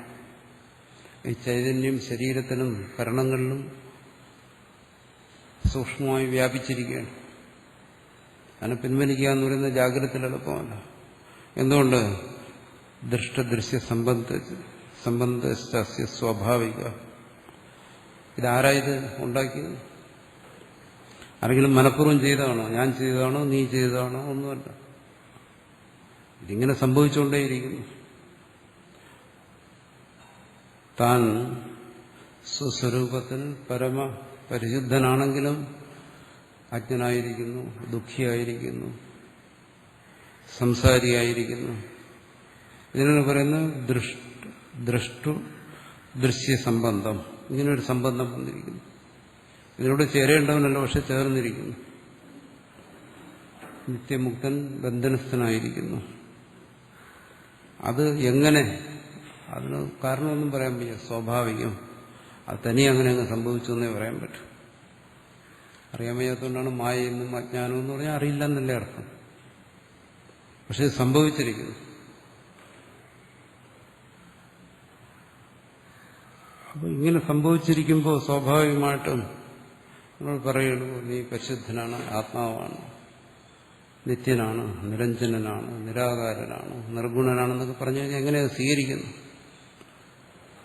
അശുദ്ധത, ശങ്കിത, എത്രയായാലും മനസ്സിൽ നിന്ന് ഈ അശുദ്ധി മാറത്തില്ല. ജാഗ്രത സ്വപ്നങ്ങളെ കുറിച്ച് എത്രമാത്രം ചിന്തിച്ചാലും ഈ അശുദ്ധി മാറിയിട്ടൊരു ചിന്ത സാധ്യമേ അല്ല. അശുദ്ധിയിലൂടെയല്ലേ ചിന്തിക്കുന്നത്. അതഃ തദ്വിശുദ്ധ്യർത്ഥം, ഇനി അശുദ്ധിയെ മാറി എന്ന് നമുക്ക് ചിന്തിക്കണമെങ്കിൽ ഒരൊറ്റ സ്ഥാനമേ ഉള്ളൂ, സുഷുപ്തി. വീണ്ടും അവിടേക്ക് പോകും. സ്വപ്നത്തിലൂടെ ഈ വിശുദ്ധിയെ മനസ്സിലാക്കി തരാൻ ശ്രമിച്ചിട്ടും ജാഗ്രതത്തിലെ ഈ ചിന്ത അത് അശുദ്ധിയെ ആശ്രയിച്ചുള്ളതായിപ്പോയി. മനസ്സ് ചൈതന്യവത്തായതുകൊണ്ടാണ് ചിന്തിക്കാൻ കഴിയുന്നത്. മനസ്സ് ചൈതന്യവത്തായെന്ന് പറഞ്ഞാൽ അശുദ്ധി വന്നു കഴിഞ്ഞു. വികാര വിചാരങ്ങളൊക്കെ എല്ലാം ഉള്ള അന്ധകരണമാണ് ചൈതന്യവത്തായിരിക്കുന്നത്. കാമക്രോധാദികളുള്ള അന്ധകരണമാണ്, അഹന്ത മമത എല്ലാം ഉള്ള ഈ അന്ധകരണമാണ് ചൈതന്യവത്തായിരിക്കുന്നത്. ഇതുകൊണ്ട് ചിന്തിച്ചാൽ, ഇതുകൊണ്ട് ഈ നിലയെക്കുറിച്ച് അല്ലെങ്കിൽ സ്വപ്ന നിലയെക്കുറിച്ച് ചിന്തിച്ചാൽ എങ്ങനെയാണ് ആ വിശുദ്ധിയെ പൂർണ്ണമായും ഗ്രഹിക്കാൻ കഴിയുന്നത്? ഈ കലർപ്പിൽ നിന്നുകൊണ്ട് കലർപ്പില്ലാത്ത അവസ്ഥ എങ്ങനെ മനസ്സിലാക്കാൻ പറ്റും? അതഃ തദ് വിശുദ്ധ്യർത്ഥം, വീണ്ടും ആ വിശുദ്ധിയെ ബോധ്യപ്പെടുത്താൻ വേണ്ടി. വേറെ വഴിയില്ല. അടുത്ത് പറയുന്നു, അഥ യഥാ സുപ്തോ ഭവതി യഥാ ന കസ്യജന വേദ ഹിതാ നാമ നാഢ്യോ ദ്വാസപ്തതി സഹസ്രാണി ഹൃദയാത് പുരീതം അഭിപ്രതിഷ്ഠതേ താഭിഃ പ്രത്യവസൃപ്യ പുരീതതിശ്യേതേ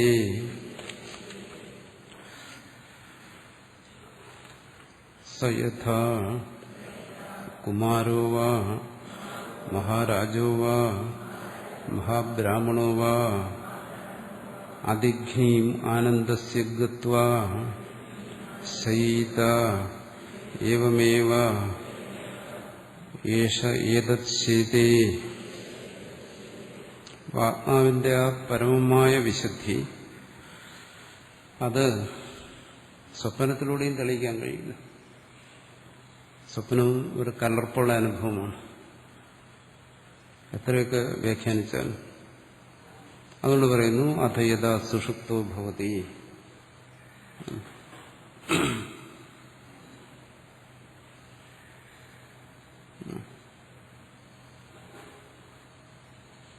എപ്പോഴാണോ സുഷുപ്തനായിരിക്കുന്നത്, യഥാ സ്വപ്നയാ ചരതി.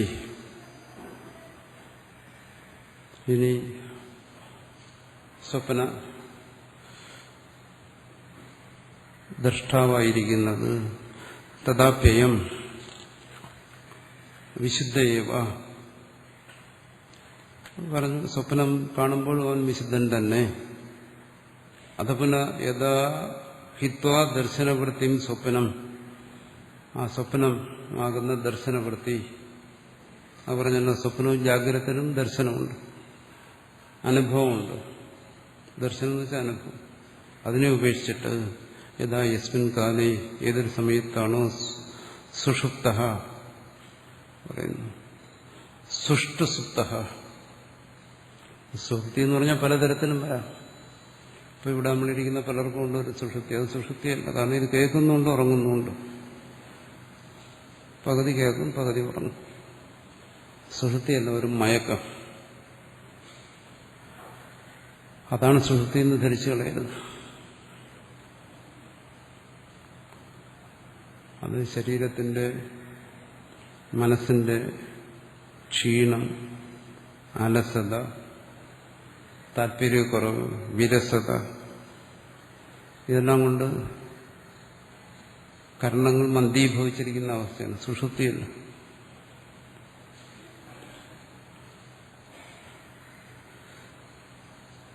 അത് സുഖമുള്ള ഏർപ്പാടല്ല. ആ മയക്കം കൊണ്ട് വിശ്രാന്തി അത് കിട്ടുന്നില്ല. അതാണ് പറയുന്നത് ഉറക്കം അലസമാണെന്നൊക്കെ പറയുന്നത്. ഈ ഒരവസ്ഥയാണ്. ഇവിടെ അതല്ല പറയുന്നത് സുഷ്ടു സുപ്ത. സുഷുപ്തി എന്ന് വെച്ചാൽ അത് ശരിക്കും ഈ ലോകത്തെ വിടുന്നത് തന്നെ. അത് ഉപനിഷത്തിന്റെ ഭാഷയിൽ പറഞ്ഞ സംപ്രസാദം. സമ്യക് പ്രസീദതി അസ്മിൻ ഇതി സംപ്രസാദ എന്ന് പറഞ്ഞു. കേവലാത്മാവ് സ്വാഭാവ്യം ഗതോ ഭവതി, സ്വസ്വരൂപത്തെ പ്രാപിച്ചിരിക്കുന്നു. ആ സുഷുപ്തി എടുക്കണം. സ്വരൂപസ്ഥിതനായിരിക്കുന്ന, നിജസ്ഥിതനായിരിക്കുന്ന, സ്വാഭാവ്യം എന്നാണ് പറയുന്നത്. വ്യാഖ്യാനത്തിൽ പറയുന്നത് സ്വസ്വരൂപ ബ്രഹ്മൈക്യം എന്ന് പറയാതെ സ്വസ്വരൂപമാകുന്ന ബ്രഹ്മവുമായിട്ടുള്ള ഐക്യം, ഏകത്വം വ്യാഖ്യാനത്തിൽ പറയുന്നതാണ്. അതാണ് സ്വാഭാവികം. ഗതോ ഭൗതിയപ്പോ സുഷുപ്തിയിൽ, സുഷ്ടു സുപ്തിയിൽ ആ ഏകത്വം പ്രാപിക്കുന്നതിന് സമാധിയൊന്നും വേണ്ട. തലകുത്തി നിന്നിട്ട് അഭ്യസിച്ച് സമാധിയൊന്നും ഉണ്ടാക്കേണ്ട യാതൊരു ആവശ്യമില്ല.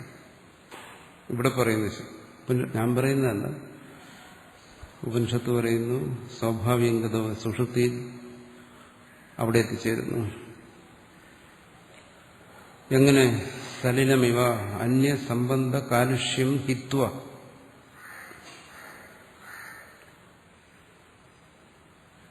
സലിലത്തെ പോലെ എന്നുവെച്ചാൽ വെള്ളം, അതിൽ മാലിന്യങ്ങൾ കലർന്നിരുന്ന കലങ്ങിയ വെള്ളം അഴുക്കരിക്കും. പല വർണ്ണത്തിലതിരിക്കും, പല ഗന്ധത്തിലിരിക്കും. പക്ഷെ അതിനെ ശുദ്ധമാക്കുക, അതിന് ഏതെങ്കിലും ഒരു ശുദ്ധി പ്രക്രിയയിലൂടെ വെള്ളത്തെ ശുദ്ധമാക്കുക. സംബന്ധ കാലുഷ്യം ഹിത്വ. അപ്പോൾ അതിലാ കാലുഷ്യം വന്ന എന്താണ്? മറ്റ് സംബന്ധങ്ങൾ കൊണ്ടാണ്. മണ്ണ് കലർന്നിരിക്കും, മറ്റെന്തെങ്കിലും അഴുക്ക് കലർന്നിരിക്കും. ആ കാലുഷ്യം കൊണ്ടാണ് വെള്ളം കലങ്ങി വൃത്തികേടായത്.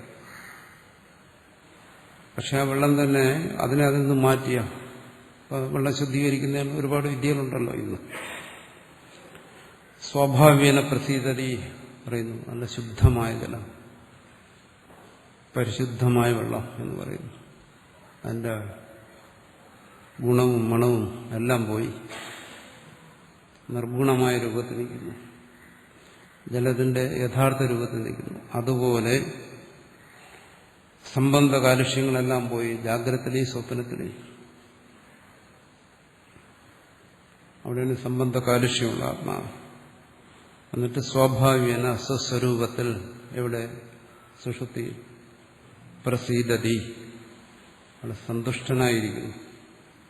എന്നുവെച്ചാൽ ആനന്ദസ്വരൂപനായിരിക്കുന്നു എന്നാണ് പ്രസീദതി എന്ന് പറയുന്നതാണ്. എങ്ങനെയാണോ ജലം നിർഗുണമായിരിക്കുന്നു, എന്നിട്ട് അതിന്റെ യഥാർത്ഥ രൂപത്തിയിരിക്കുന്നു. നിർഗുണം എന്ന് പറയുന്നത് അതിലുണ്ടായതെല്ലാം പോയി എന്നുള്ള അർത്ഥത്തിലാണ്. അതുപോലെ പ്രസീദതി സുഷുപ്തിയിൽ ആര്? ഈ ആത്മാവ്, ദ്രഷ്ടാവ്. അവിടെയാണ്. മറ്റു സ്ഥലങ്ങളിലെല്ലാം ഇവിടെ വിശുദ്ധനാണെന്ന് പറഞ്ഞാലും അവിടെ ഈ കാലുഷ്യമുണ്ട്. സ്വപ്നത്തിൽ നമ്മൾ എത്ര ചിന്തിച്ചാലും ശരി, അവിടെയും ഈ കാലുഷ്യമുണ്ട്. അവിടെയും രാഗദ്വേഷാദികളൊക്കെ വരുന്നത്. അത് അസത്യമായിക്കൊള്ളട്ടെ, ജാഗ്രതയിലത് ബോധ്യപ്പെട്ട അസത്യമാണ്. ബോധ്യപ്പെട്ടാലും ആ കാലുഷ്യത്തിലൂടെയല്ലേ ബോധ്യപ്പെടുന്നു. ഇവിടെ അങ്ങനെയല്ല, അതൊന്നുമില്ല. അത് മാത്രമല്ല, യഥാ യസ്മിൻ കാലേ ന കസ്യജന ന കിഞ്ചന ഇത്യർത്ഥം വേദ. അതും വളരെ പ്രധാനപ്പെട്ട കാര്യമാണ്, നമ്മൾ ആവർത്തിച്ച് ചർച്ച ചെയ്യുന്ന കാര്യമാണ്. യഥാ യസ്മിൻ കാലേ, ആ അവസ്ഥയിൽ. കാലം എന്നൊക്കെ പറയുന്ന കാലം ഉണ്ടായിട്ട് പറയുന്നതല്ല, ആ രീതിയിലേ അത് പറഞ്ഞ് മനസ്സിലാക്കി തരാൻ കഴിയും, അതുകൊണ്ട് പറയുന്നതാണ്. സുഷുപ്തിയിൽ ന കസ്യജന വേദ ന കിഞ്ചന വേദ, ഒന്നും തന്നെ അറിയുന്നില്ല. കസ്യജന എന്നുള്ളതിനെ വ്യാഖ്യാനിക്കുന്ന കിഞ്ചന കർമ്മണി ഷഷ്ടി എന്ന് പറയും. എന്നുവെച്ചാൽ വിഷയമൊന്നുമില്ല അവിടെ. ഇത്യർത്ഥോ വേദവിജാനാതി, ഒന്നിനെയും അറിയുന്നില്ല എന്നാണ്. ഇതാണ് പലർക്കും മനസ്സിലാകാത്ത കാര്യം. ഒന്നിനെയും അറിയുന്നില്ല എന്നാണ് ശ്രുതി പറയുന്നത്. ചില പറയും അങ്ങനെയല്ല, സുഷുപ്തിയിൽ അജ്ഞാനത്തെ അറിഞ്ഞുകൊണ്ടിരുന്നു. പിന്നെ ഇതിനവിടെ പറയുന്നത് എന്നാ കിഞ്ചന വേദ, ഒന്നിനെയും അറിഞ്ഞില്ല എന്ന്.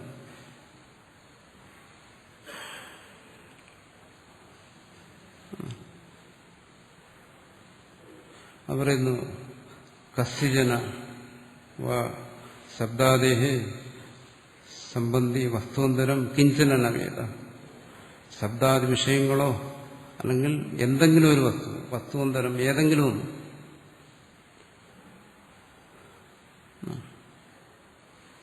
വസ്തു അന്തരം എന്ന് പറഞ്ഞാൽ തന്നിൽ നിന്ന് ഭിന്നമാണ്.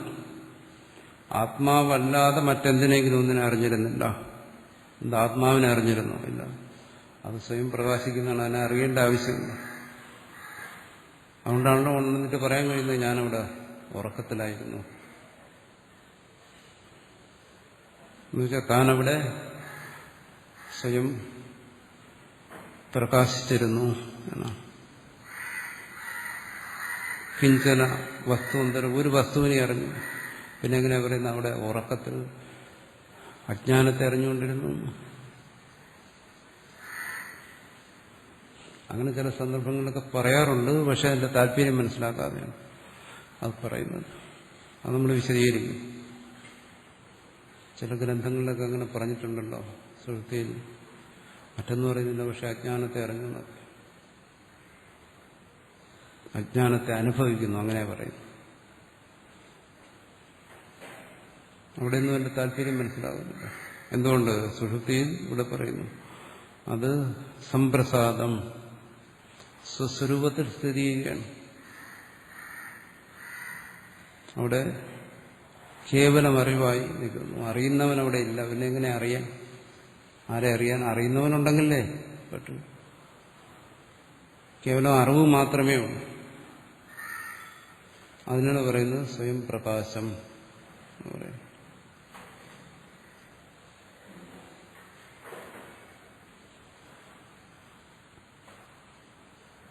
പുറന്ത് ന്യായം സുപ്തേതു വിശേഷ വിജ്ഞാന അഭാവസ്യ വിവക്ഷിതത്വ. അതാണ് ഈ പറയുന്നതിന്റെ താല്പര്യം. എന്താണ് നമ്മളെപ്പോഴും പറയുന്നത് തന്നെ? സുഷുപ്തിയിൽ വിശേഷ വിജ്ഞാനം അവിടെ ഇല്ല എന്നാണ്.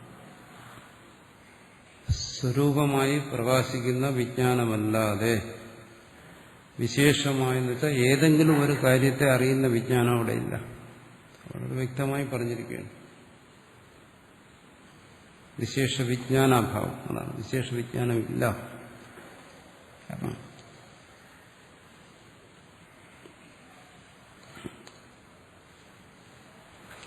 അതുകൊണ്ട് വിശുദ്ധനായിരിക്കുന്നു എന്നാണ്.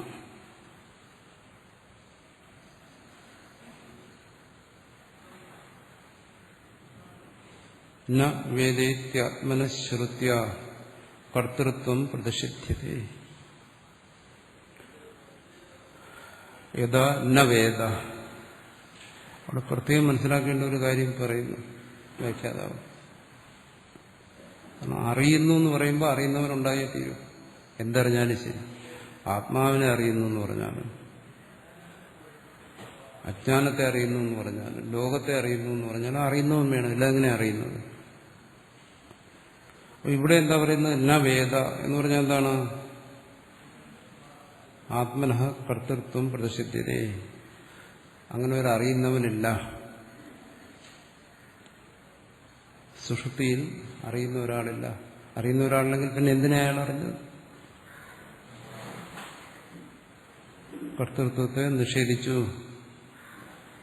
പറയുന്നു പശ്യന്യപി യതപ്രാജ്ഞോ കൗടസ്ഥ്യ ന പ്രപശ്യതി. പറയുന്നത് പശ്യന്നപി ന പശ്യതി. അതാണ് കൗടസ്ഥ്യ. അവിടെ നിർവികാരനാണ് സുഷുപ്തിയിൽ. ഇവിടെ അങ്ങനെയല്ല. ഇവിടെ ഇതിനോടെല്ലാം ബന്ധപ്പെട്ട് വികാരത്തോടുകൂടിയിരിക്കുന്നതല്ലേ പറയുന്നു. ഞാൻ സുഖിക്കുന്നു, ഞാൻ ദുഃഖിക്കുന്നു, ഞാൻ ചിന്തിക്കുന്നു, ഞാൻ സമാധിസ്ഥനാണ്, ഞാൻ വിക്ഷിപ്തനാണ്. ഇത്തരം വികാരങ്ങളെല്ലാം ഇവിടെയുണ്ട്. പക്ഷെ അവിടെ അങ്ങനെയല്ല.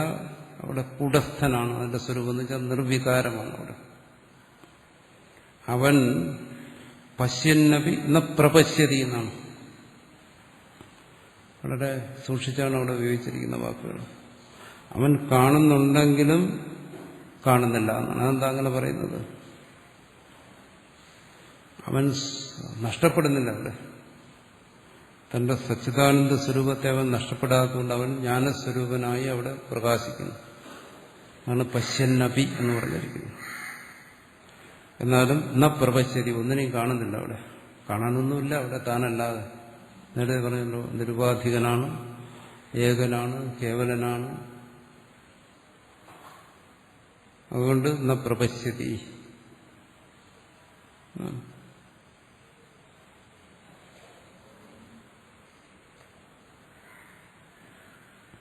അഥയോ വേദേതി തഥാ ജ്ഞാതൃസാക്ഷിത്വമാത്മനഃ പ്രതീചോ അകാരകത്വം നഃ സർവത്ര പ്രതിപാദ്യതേ. അപ്പോൾ സുഷുപ്തിയിൽ അവൻ കൂടസ്ഥനായിരിക്കുന്നു. ഇതെന്തിനാ പറയുന്നത് സുഷുപ്തിയിൽ കൂടസ്ഥനായിരിക്കുന്നു? പറയുന്നു ഇത് സുഷുപ്തിക്ക് വേണ്ടി പറയുന്നതല്ല. അവൻ ജാഗ്രതത്തിനും സ്വപ്നത്തിനും എല്ലാം നഹ സർവത്ര പ്രതിപാദ്യത. ഈ കാര്യം തന്നെയാണ് ഞങ്ങൾ എന്ന് വെച്ചാൽ അദ്വൈതികൾ സർവത്ര ഇത് തന്നെയാണ് ഞങ്ങളുടെ അഭിപ്രായം. ഇവിടെ ജാഗ്രതത്തിനും സ്വപ്നത്തിനും സുഷുപ്തിയിലും എല്ലാം അവൻ കൂടസ്ഥനായിരിക്കുന്നു. എല്ലാ സ്ഥലത്തും അവൻ വിശുദ്ധനായിരിക്കുന്നു. എല്ലാ സ്ഥലത്തും അവൻ നിർവികാരനായിരിക്കുന്നു. പക്ഷെ അത് ഒന്നും മനസ്സിലാക്കണ്ടേ? ആ കൂടസ്ഥത നിർവികാരതയെ മനസ്സിലാക്കാൻ സുഷുപ്തി, അത്രയേ ഉള്ളൂ. അല്ല സുഷുപ്തിയിൽ മാത്രം അങ്ങനെ ഇരിക്കുന്നു എന്നുള്ള അർത്ഥമല്ല. ജാഗ്രത സ്വപ്നങ്ങളിലെല്ലാം എന്താണ് അവന്റെ നില? ഇതാണ് പശ്യന്നപി ന പ്രപശ്യതി. കാണുന്നുണ്ടെങ്കിലും ഒന്നും കാണുന്നില്ല. സുഷുപ്തിയിൽ പറഞ്ഞാൽ മനസ്സിലാക്കാം, കാണുന്നുണ്ടെങ്കിലും കാണുന്നില്ല. കാരണം അവിടെ സ്വരൂപത്തിൽ പ്രകാശിക്കുന്നു, കാണുന്നവനില്ല, കാഴ്ചയില്ല. പക്ഷെ ജാഗ്രത സ്വപ്നങ്ങളിൽ അതെങ്ങനെ ശരിയാകും? അവിടെ കാണുന്നവനുണ്ട്, കാഴ്ചയുണ്ട്. കാണുന്നുണ്ടെങ്കിലും കാണുന്നില്ല എന്നു പറഞ്ഞു കഴിഞ്ഞാൽ ഇതൊരു വൈരുദ്ധ്യമായി തോന്നത്തില്ല. അതിന് പറയുകയാണ് യോ വേദേതി തഥാ ജ്ഞാതൃ സാക്ഷിത്വമാത്മന. അവിടെ അങ്ങനെ മനസ്സിലാക്കും. ഇവിടെ കാണുന്നവനുണ്ടല്ലോ, ഉണ്ട്. ഇവിടെ കാണുന്നവനുണ്ടെങ്കിലും സുഷുപ്തിയിൽ കാണുന്നവനില്ല, ഇവിടെ കാണുന്നവനുണ്ട്. വ്യത്യാസം ഇവിടെ ആ കാണുന്നവനും സാക്ഷിയായിരിക്കുന്നു. ആ സാക്ഷിയായിരിക്കുന്നവനെ പറയുന്നു പശ്യന്നപി ന പ്രപശ്യതി. സുഷുപ്തിയിൽ കാണുന്നവനില്ല, അതുകൊണ്ട് അവന് സാക്ഷിയാകേണ്ട കാര്യമില്ല. ഇവിടെ അങ്ങനെയല്ല. ജ്ഞാതൃസാക്ഷിത്വമാത്മനഃ അങ്ങനെ പറയാം. ജ്ഞാതാവിന്, കാണുന്നവന് സാക്ഷിയായിരിക്കുന്നു എന്ന് പറയാം. അപ്പോഴും അവന്റെ സ്വരൂപത്തിന് മാറ്റമൊന്നുമില്ല. ഒരു സ്റ്റെപ്പ് കൂടി പിറകിലോട്ട് പോയോ. അല്ലെങ്കിൽ പറയാം ആ കാണുന്നവനെയും പ്രകാശിപ്പിക്കുന്നവനായി, ആ കാണുന്നവനും ചൈതന്യം പകരുന്നവനായി, ആ കാണുന്നവനും സത്താ സ്ഫൂർത്തി നൽകുന്നവനായി. ഇവിടെയും അവൻ പശ്യന്നപി ന പ്രപശ്യതി.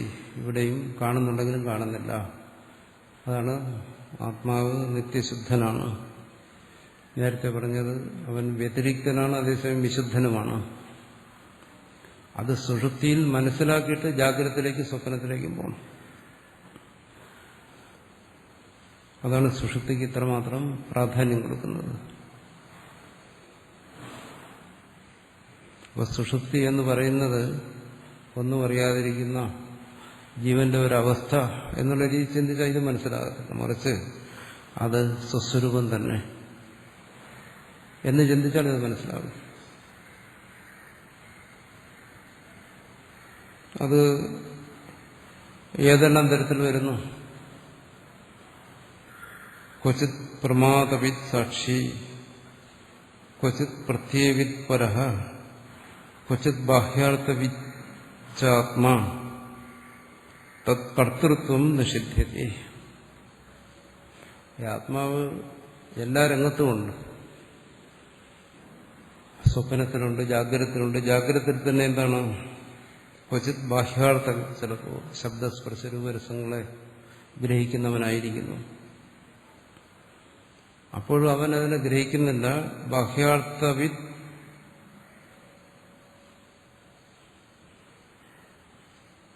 ത്തിന് സാക്ഷിയായമായിരിക്കുന്നു. ബാഹ്യാർത്ഥ വിത്ത് എന്ന് പറഞ്ഞാൽ അതാണ്. ബാഹ്യവിഷയങ്ങളെ അറിയുന്നവനെന്ന് പറഞ്ഞാൽ ബാഹ്യവിഷയങ്ങളെ അറിയുന്ന ഒരുവനെ അവൻ സഹായിക്കുന്നു, അവന് ചൈതന്യത്തെ കൊടുത്തുകൊണ്ട്. തന്റെ സ്വരൂപമായിരിക്കുന്ന ആ ബോധം അവന് കൈമാറുന്നു എന്ന് വേണമെങ്കിൽ പറയാം. അവനിലേക്ക് കടന്നു വരുന്നു, പ്രതിച്ഛായ പോലെ, പ്രതിബിംബം പോലെ. ക്വചിത് പ്രത്യേക, ചിലപ്പോൾ അങ്ങനെയല്ല.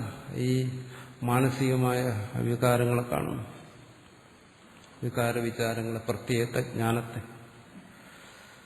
പറയുന്നില്ല. എനിക്ക് ഇന്ന വിഷയത്തെക്കുറിച്ച് ജ്ഞാനമുണ്ടായി, ഇന്ന വിഷയത്തെക്കുറിച്ച് അറിവുണ്ടായി, ഞാൻ സയൻസ് അറിഞ്ഞു, കണക്കറിഞ്ഞു, മലയാളം അറിഞ്ഞു എന്നൊക്കെ പറയുന്നില്ലേ. നാനാ വിഷയബോധം, ആ വിഷയബോധത്തിന് സാക്ഷിയായി ചേരും.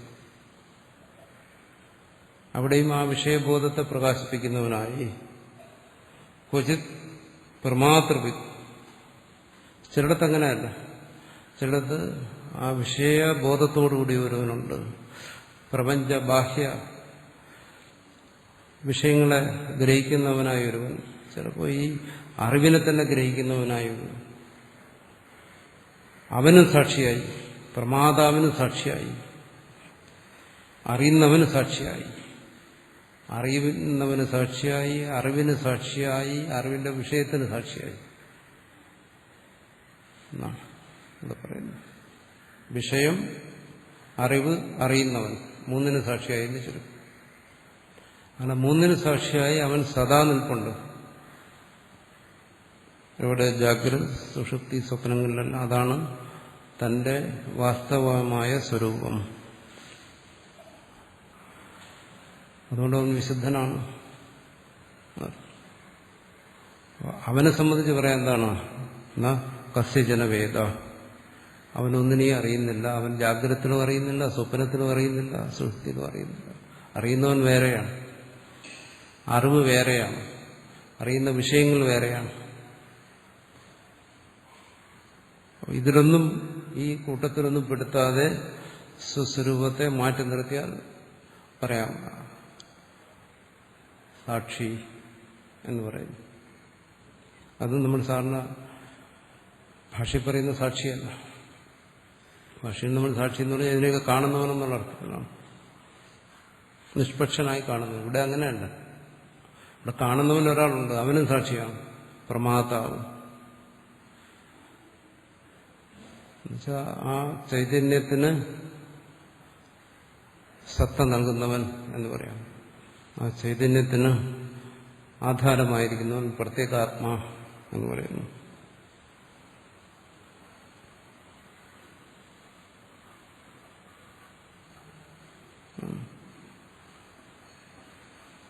പരപ്രയുക്തം വേതൃത്വം യദസ്യ പ്രത്യേകാത്മനഃ സംബന്ധജത്വാത് തസ്യാദ കസ്യേത്യത്രാഭിധീയതേ. യഥാന കസ്യജന വേദ, ഒന്നിനെ അറിയുന്നില്ല എന്ന് പറഞ്ഞല്ലോ. പക്ഷെ നമ്മൾ സാധാരണ പറയാം ആത്മാവ് എല്ലാം അറിയുന്നവനാണ്. ചില ഭാഗങ്ങളിൽ അങ്ങനെയും പറയാറുണ്ടല്ലോ. മാണ്ഡവ്യത്തിലും മറ്റും അങ്ങനെ വന്നിട്ടുണ്ട്.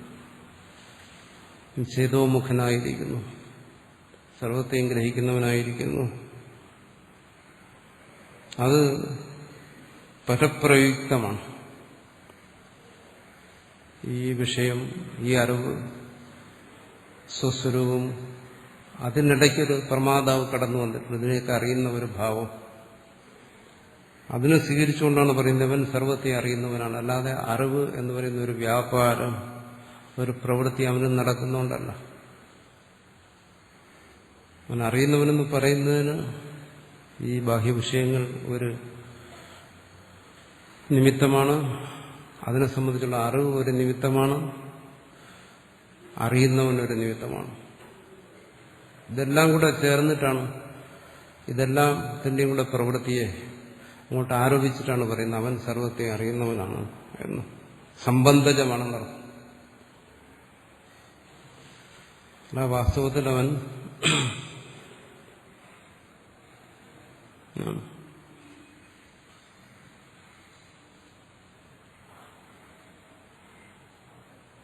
അങ്ങനെ പറയുന്നത് കർമ്മോത്ഥത്വ പരമാത്രാദി തക്ഷയേ ക്ഷയവത്വതഃ ഷഷ്ഠീയം കർമ്മണി ന്യായ ദ്വയാഭാവ വിവക്ഷയ എന്ന കസ്യജന വേദ. അതിനെക്കുറിച്ച് അതിന്റെ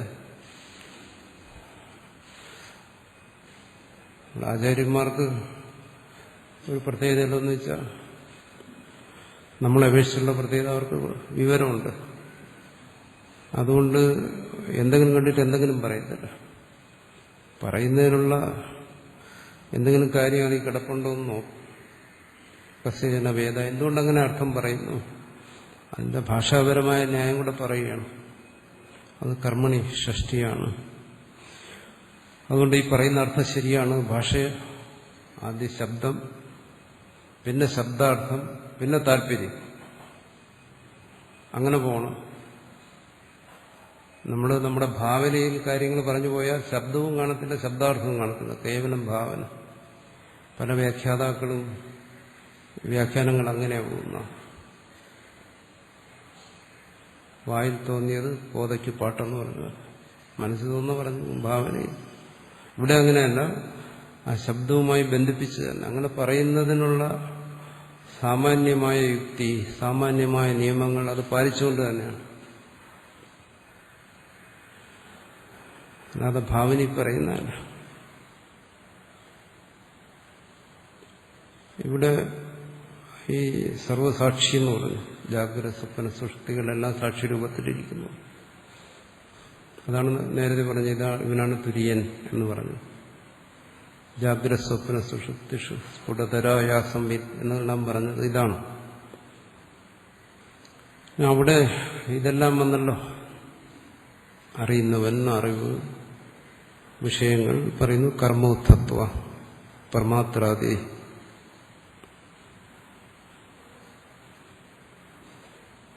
കർമ്മോത്ഥമാണ്. നേരത്തെ പറഞ്ഞല്ലോ, വാസന അതാണ് സ്വപ്നം, ജാഗ്രതും ഇതാണ്, കർമ്മമാണ്.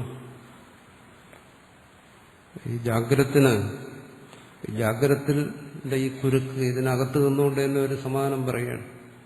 കർമ്മം, ഫലം, ഈ രീതിയിൽ ഇതിങ്ങനെ തുറന്നുകൊണ്ടിരിക്കുകയാണ്. പക്ഷെ ഇതിനൊരു വിരാമം, ഒരു വിശ്രാന്തി ആവശ്യമാണ്. അതിനാണ് പറയുന്നത് കർമ്മക്ഷയം തക്ഷയി. കർമ്മക്ഷയം സംഭവിക്കുന്നു. കർമ്മക്ഷയം സംഭവിച്ചാൽ എന്തുവരും? ക്ഷയവത്വത, ഇതെല്ലാം ക്ഷയിക്കും. അതാണ് സുഷുപ്തി.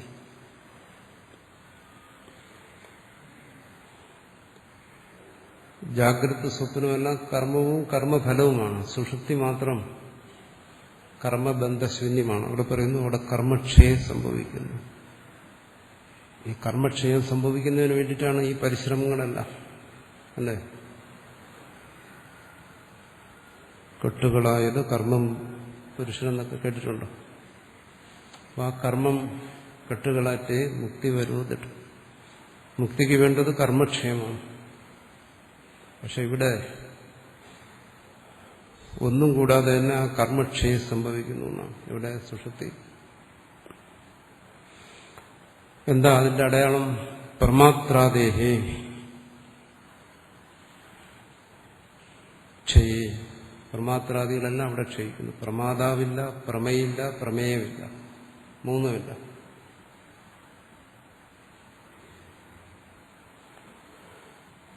അതാണ് ഇവിടെ പറഞ്ഞത് ന കസ്യജനവേദ, ഒന്നിനെയും അറിയുന്നില്ല എന്ന് പറഞ്ഞതാണ്. തീർത്ത് അവിടെ അറിയാനായി ഒന്നും ശേഷിക്കുന്നില്ല. എന്ത്? ദ്വയ അഭാവപേക്ഷയ, ജാഗ്രത സ്വപ്നങ്ങളെ അവിടെ നിഷേധിച്ചു. ഇനി മൂന്നാമതൊന്നുമില്ല നിഷേധിക്കാം. പ്രമാത്രാദി സർവ്വതും പോയി എന്ന് പറയുമ്പോൾ പിന്നെ അവിടെ നിഷേധിക്കാനൊന്നുമില്ല. കർമ്മം ക്ഷയിച്ചു എന്ന് പറഞ്ഞാൽ അവൻ മുക്തനായി, അവിടെ മുക്തനായിരിക്കുകയാണ്. നിത്യമുക്തനായിരിക്കുന്നവൻ അവിടെ മുക്തനായി സ്ഥിതി ചെയ്യുന്നു.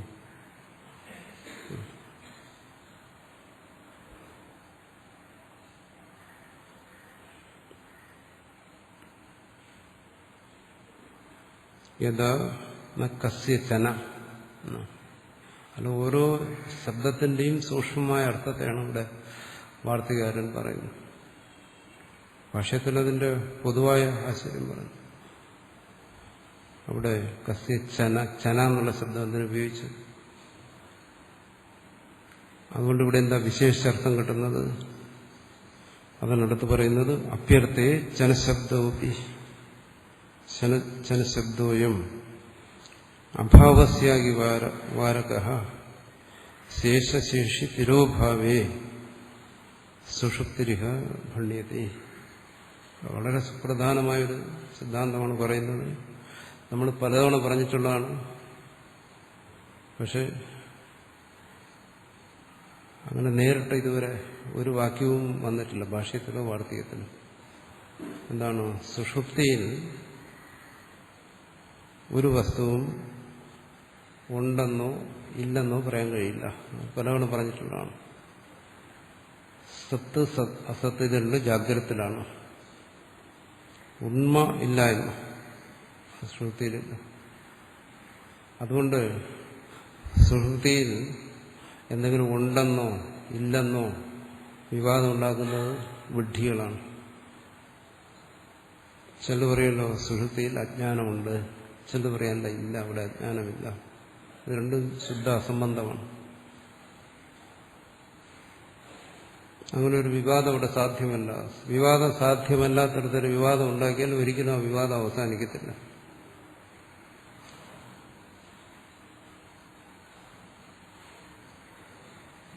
നമ്മൾ മുമ്പ് ചർച്ച ചെയ്തിട്ടുണ്ട്. പക്ഷെ ഇവിടെയാണ് ആ ഭാഗം വരുന്നത്.